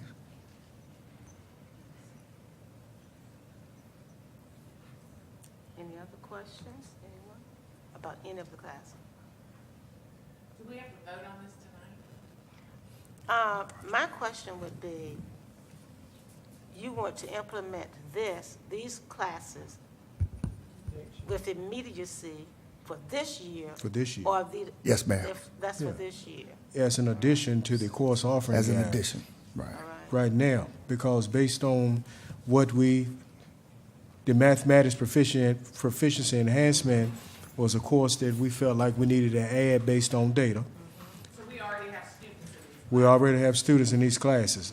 A technical amendment is just adding an addition to the course offering guide. The tutoring practicum is a class that it mirrors the Teacher for Tomorrow curriculum that used to be in place some years ago. So we have students who are being trained to help other students pass their retakes. Because a lot of times, sometimes the kids get it better and receive it better from their own peers than the actual teacher. So those kids have actually passed a subject, and they are helping other kids pass the same subject. So it's a collaborative and team effort within the school. And then the last one, of course, AVID 1 and 2, is also a technical addition to the course offering guide, because when we actually put this into place, it was not in the offering guide. And if they are electives, as you said, Yes. for which students are going to get credit, then it might encourage more students to enroll in these given programs. Yes. So, Absolutely. They're really excited about the program. It also gives the students an opportunity to have responsibility and ownership for tutoring, learning, those type of things. does anyone have any other concern? How many children do we have in this classroom? Which? Tutoring program. 5.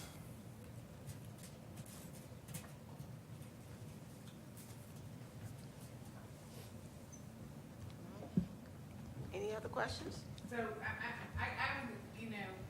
so we're gonna vote on this, but we're already doing it. I mean, so if somebody said that we decided we didn't want to do something, what would happen? I mean, you know what I'm saying? I feel like we're backtracking a little bit here. If we didn't vote on it, if we didn't agree with this, what would happen with the kids that were in these classes right now? Then we would have to readjust their schedules, but. Move them to other electives. But the course offering guide had already been approved, so just adding the course based on the data, based on our need, that's what we are bringing forward to the board.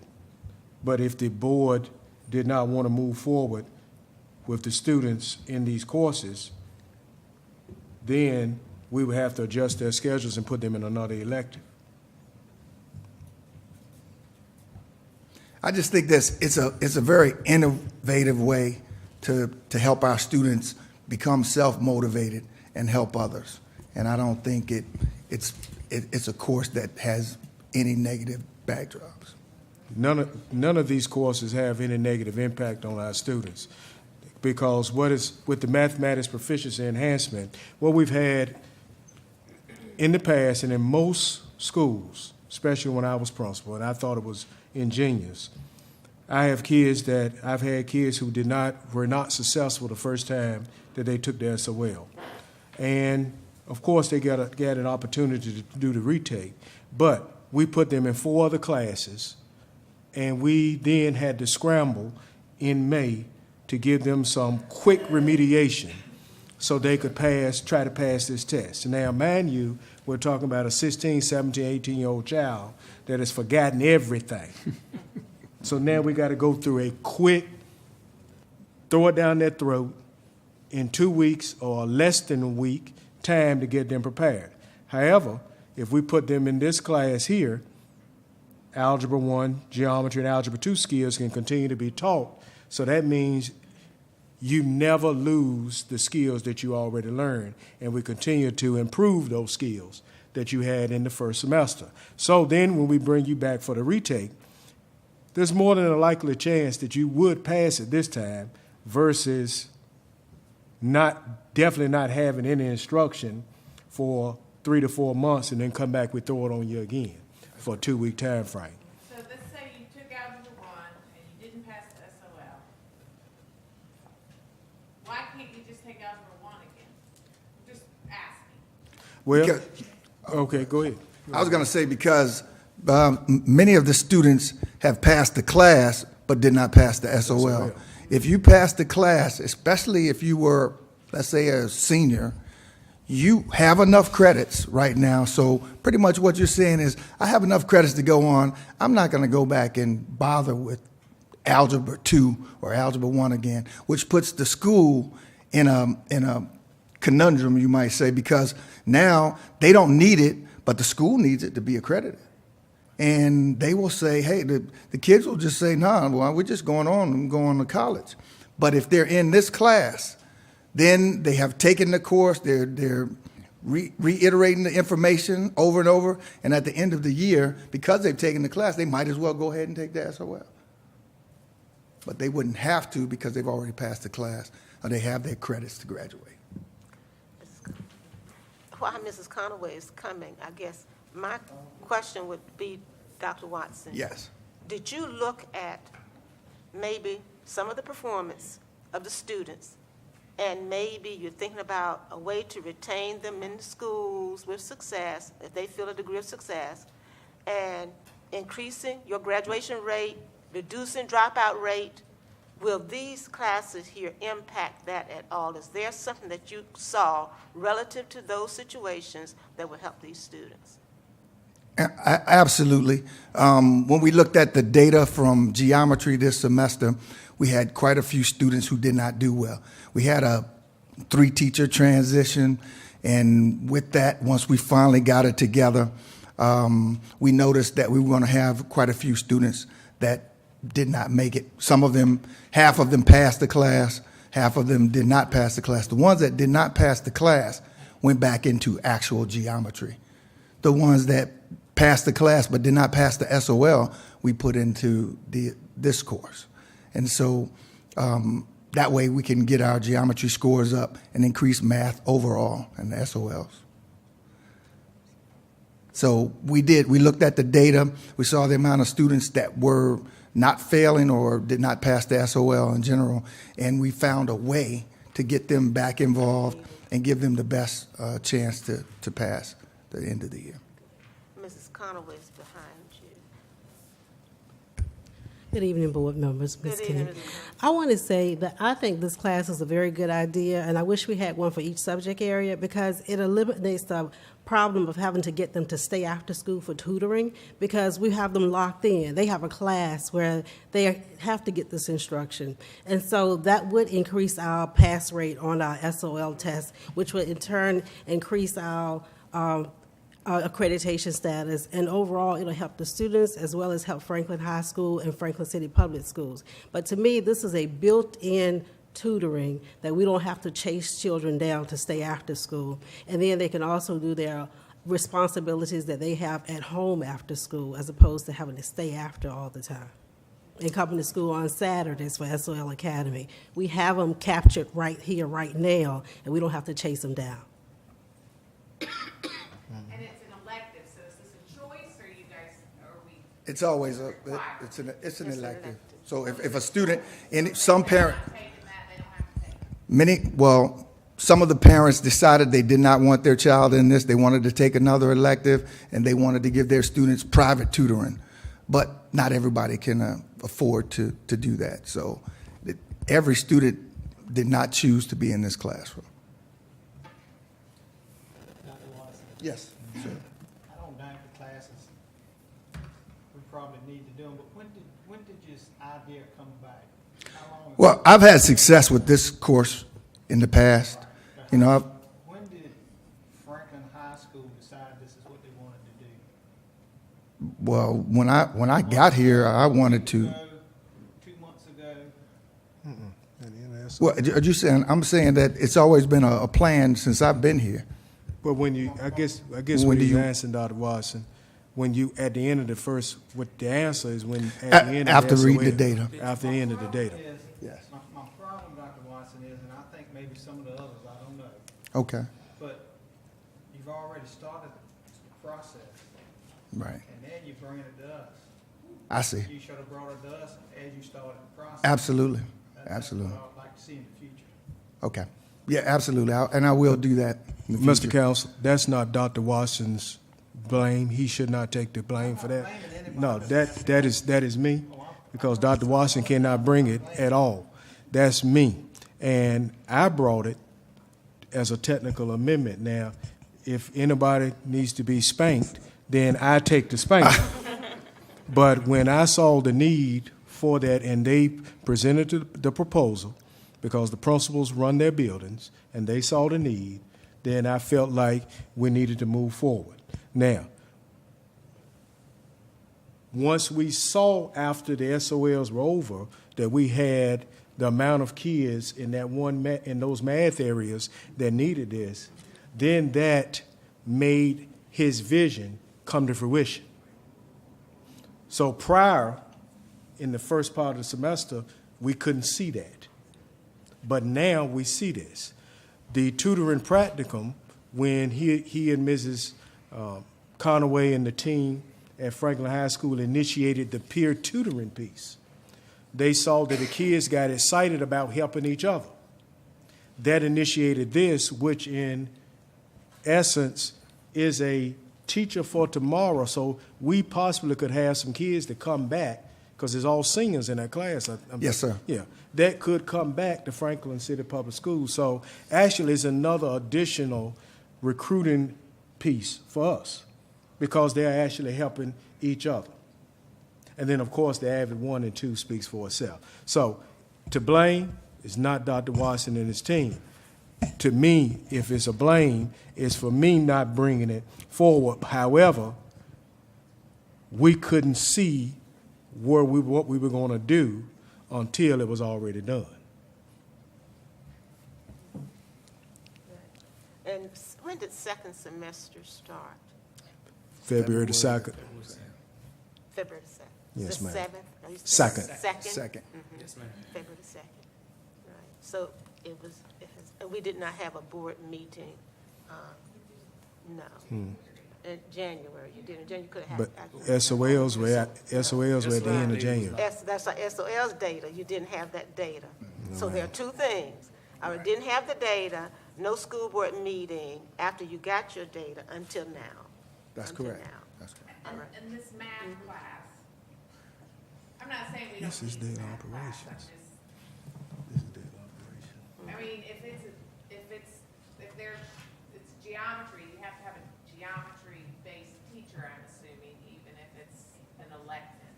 Am I correct? It is a geometry teacher, and she also teaches algebra functions as well, which you'll see that those are the components of both of those classes. The math teacher. And I'm all right with the math one and that, I mean, so the Avid one, I'm kind of wondering, the tutoring one is, and only 5 students in a class, we're paying a teacher to teach 5 kids, where he could be teaching a class that might take some, we only have so many teachers, and we only have, so many offerings, and, if you have a teacher that's got a period with 5 kids, and then just for that reason, you gotta put kids somewhere, so then you got a teacher that's got, 25 kids, or, I don't know. Dr. Watson, Yes. what did the teacher have to give up to do this? The teacher had plan in that block. He's doing his planning. Yes. So he So didn't he doesn't have give a up. plan. Yes, he still has a plan. But you just said he had planned in that block. He does. Yeah, He has 2 plannings. He's also helping as in an administrative capacity as well with the.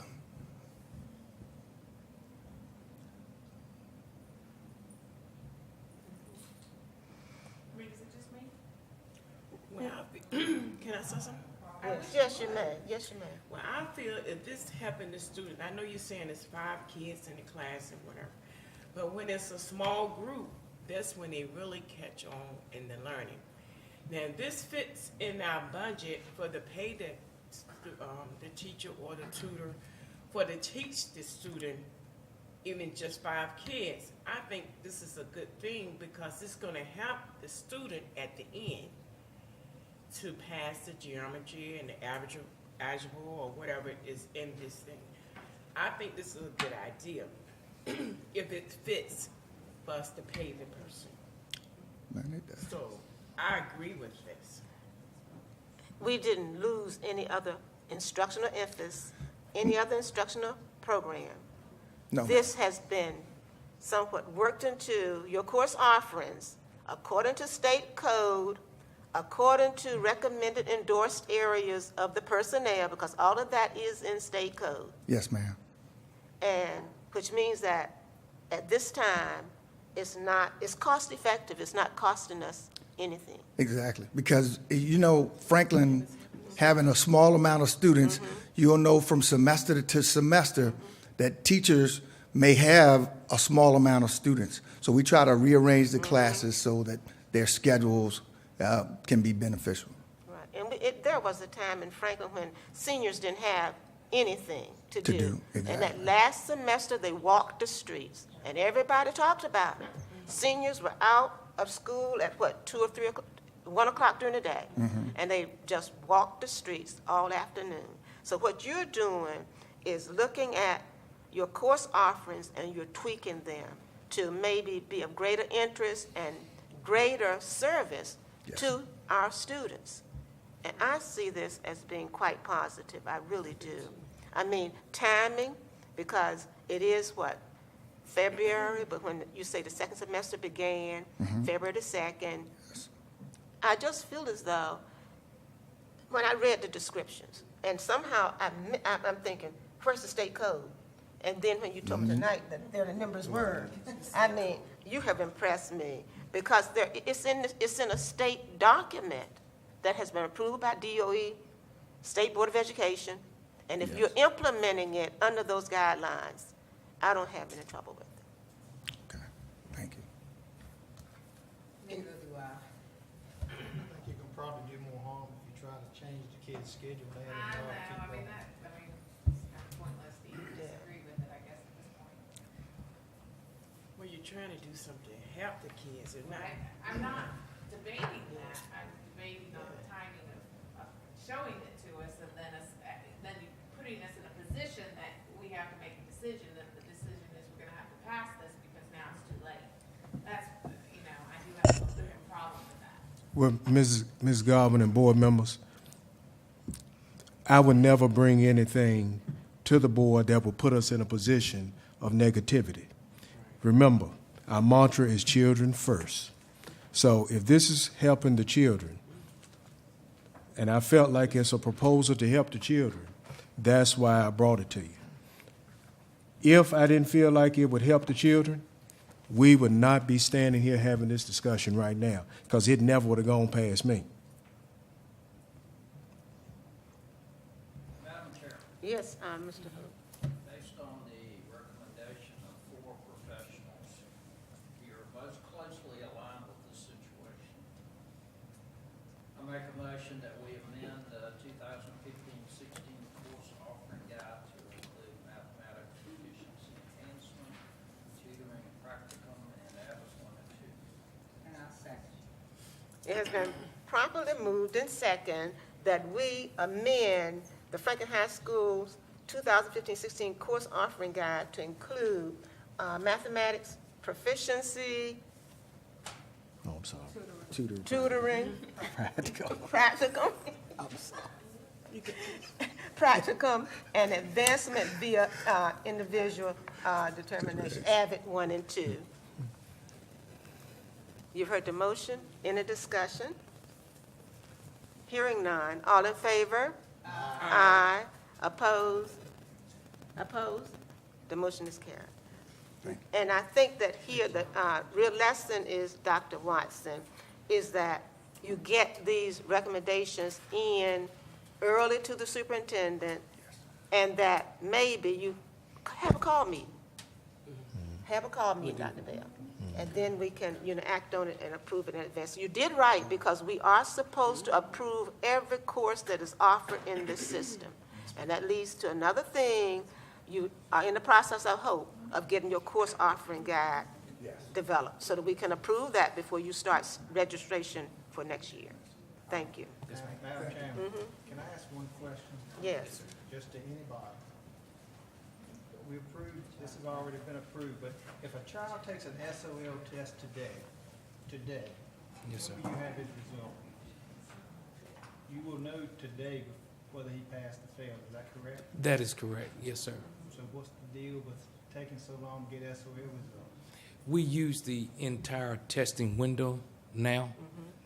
So when you say, you're correct, Mr. Counsel, it does not. So if I take a U.S. history exam, more than likely I can probably be getting some results roll on in, probably in about 30, 40 minutes. Yes, sir. Yes, sir. Yes, sir. So with using the whole testing window, however, we don't get all the results in until the final count comes in that all waves are completed. And then there's always that outlier with the paper and pencil testing. Right. And we're still waiting on 2 of those. And the retakes. Ma'am? The retakes. Right, and then the expedited Yeah, retakes. because you're talking about data. I'm talking about data. You're basing your decision on data for a whole class. That's correct. Yes, So ma'am. you have to wait until all of that takes place. Until all of the data comes in. And did I answer your question, Ms. Counsel? Just want to make sure. Yes, sir. Okay. Yes, sir. Thank you. All right. All right, thank you all so much. First reading, Franklin City Public Schools proposed 2016-17 school calendar. Madam Chair, board members, we would like Mrs. Wade to come forward to present the first reading of the proposed 2016-17 school calendar. Mrs. Wade. Board members, you've been presented with the draft calendar proposal for the 2016-17 school year. A calendar committee was formed back in early January and began working on creating the calendar. They shared the draft calendars back with the teachers and administrators in their schools and brought back very valuable input and feedback. And then it was presented once the committee decided on it, it was presented to the superintendent and was approved. And so it's being brought to you for first reading tonight. Just to give you a few highlights, the school begins on September the 6th and it ends on June the 16th, 2017. Teachers return on August the 22nd.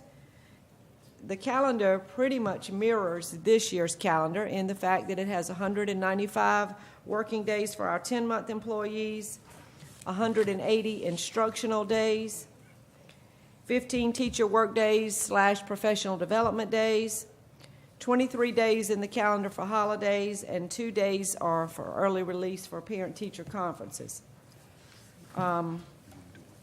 Again, this is for first reading.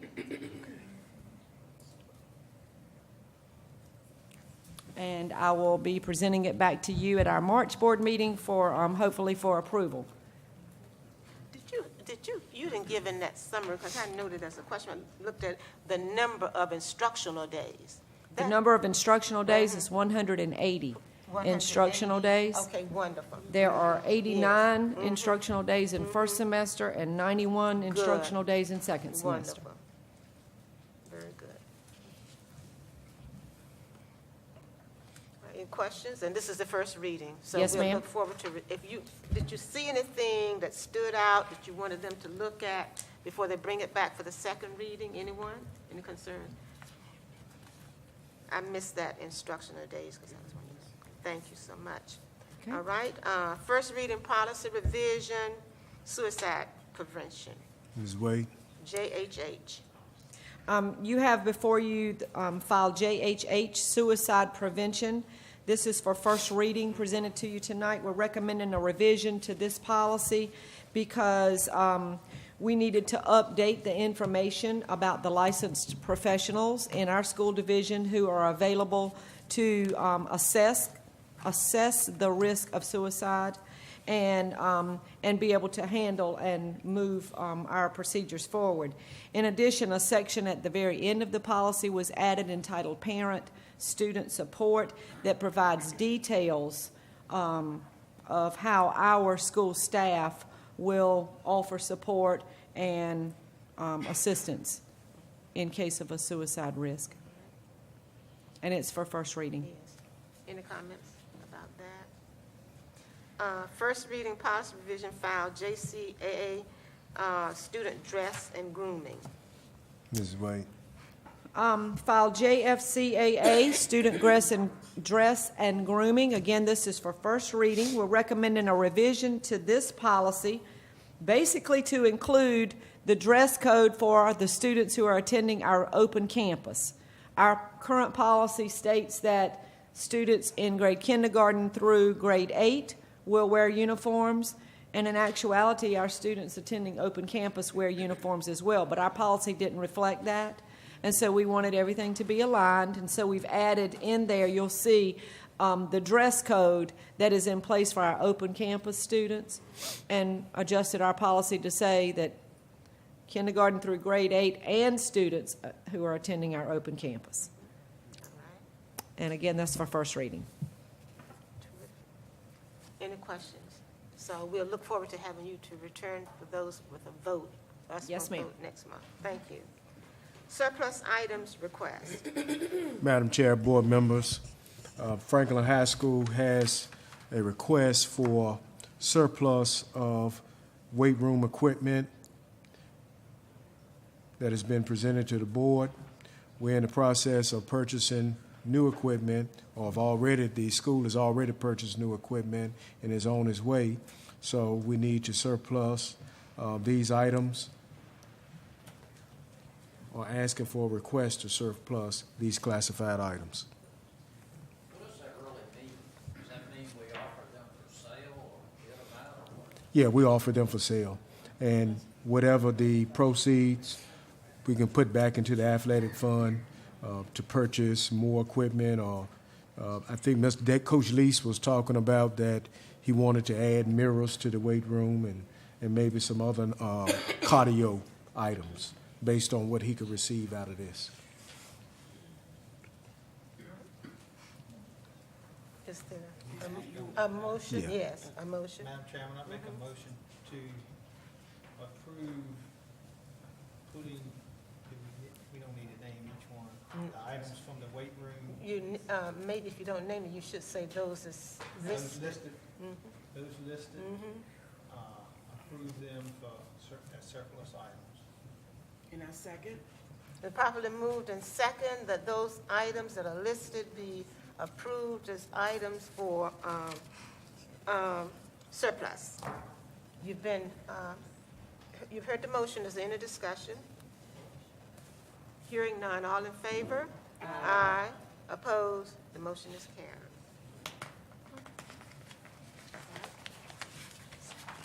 Important dates to remember. We have the Hot Topic Conference in Withville, and that is March the 16th. Is anybody going? I mean, that's, you are. Well, we really appreciate it. That's as close to Tennessee as you'll ever get in the state of Virginia. That is close to Tennessee, really. I'm going because I'm the only one that knows where Whitfield. I know, I do. I didn't go because I knew where it was. Tennessee. I think it's further west of Detroit. It is, I'm telling you, it is. Yeah. Well, that's wonderful. You'll enjoy that. It's a good career technology conference. Mhm. West Virginia and Virginia. Yeah, that's good. And I Yes. have two of the presenters. Yeah. And you can, what is it, Kings? West Virginia, what is it, Kings? One of those little places down. You can almost see that, and that's in Tennessee from Withville. It's amazing. That's why I didn't go. But anyway, good thing. All right. Business by school board members. Do we have any? Dr. Bill, have we set a date yet to go, what is it, Chesterfield to see the school buildings? Yes, sir. March 4th? March 4th. March 4th. So, Do you have a time you want to leave? because I know Buildings and Grounds Committee, that's you and Mrs. Godwin, but anybody else is, of course, welcome to come. We haven't set the time to leave yet, but we can entertain it. March 4th, though, is the date. Good. And we can send out that correspondence.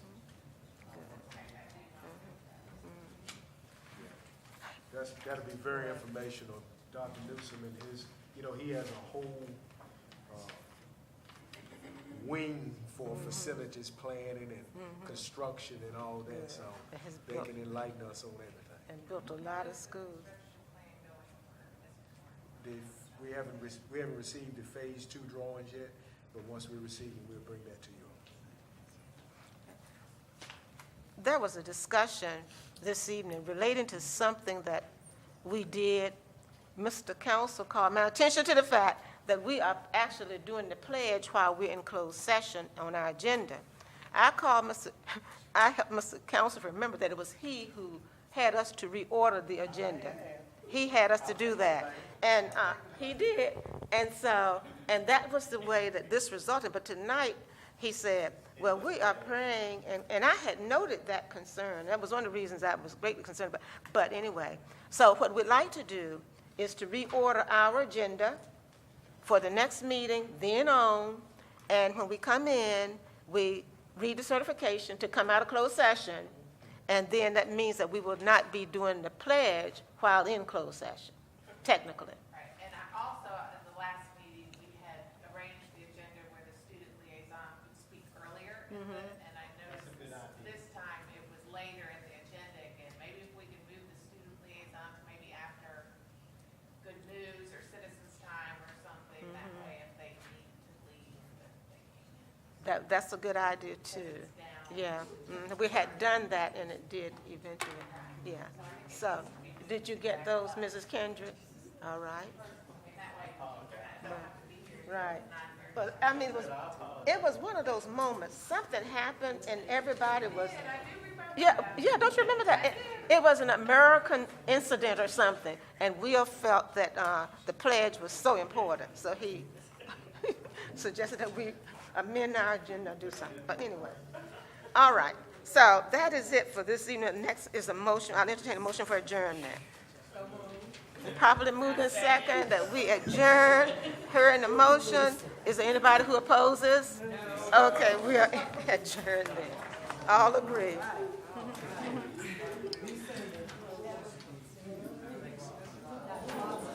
carry it.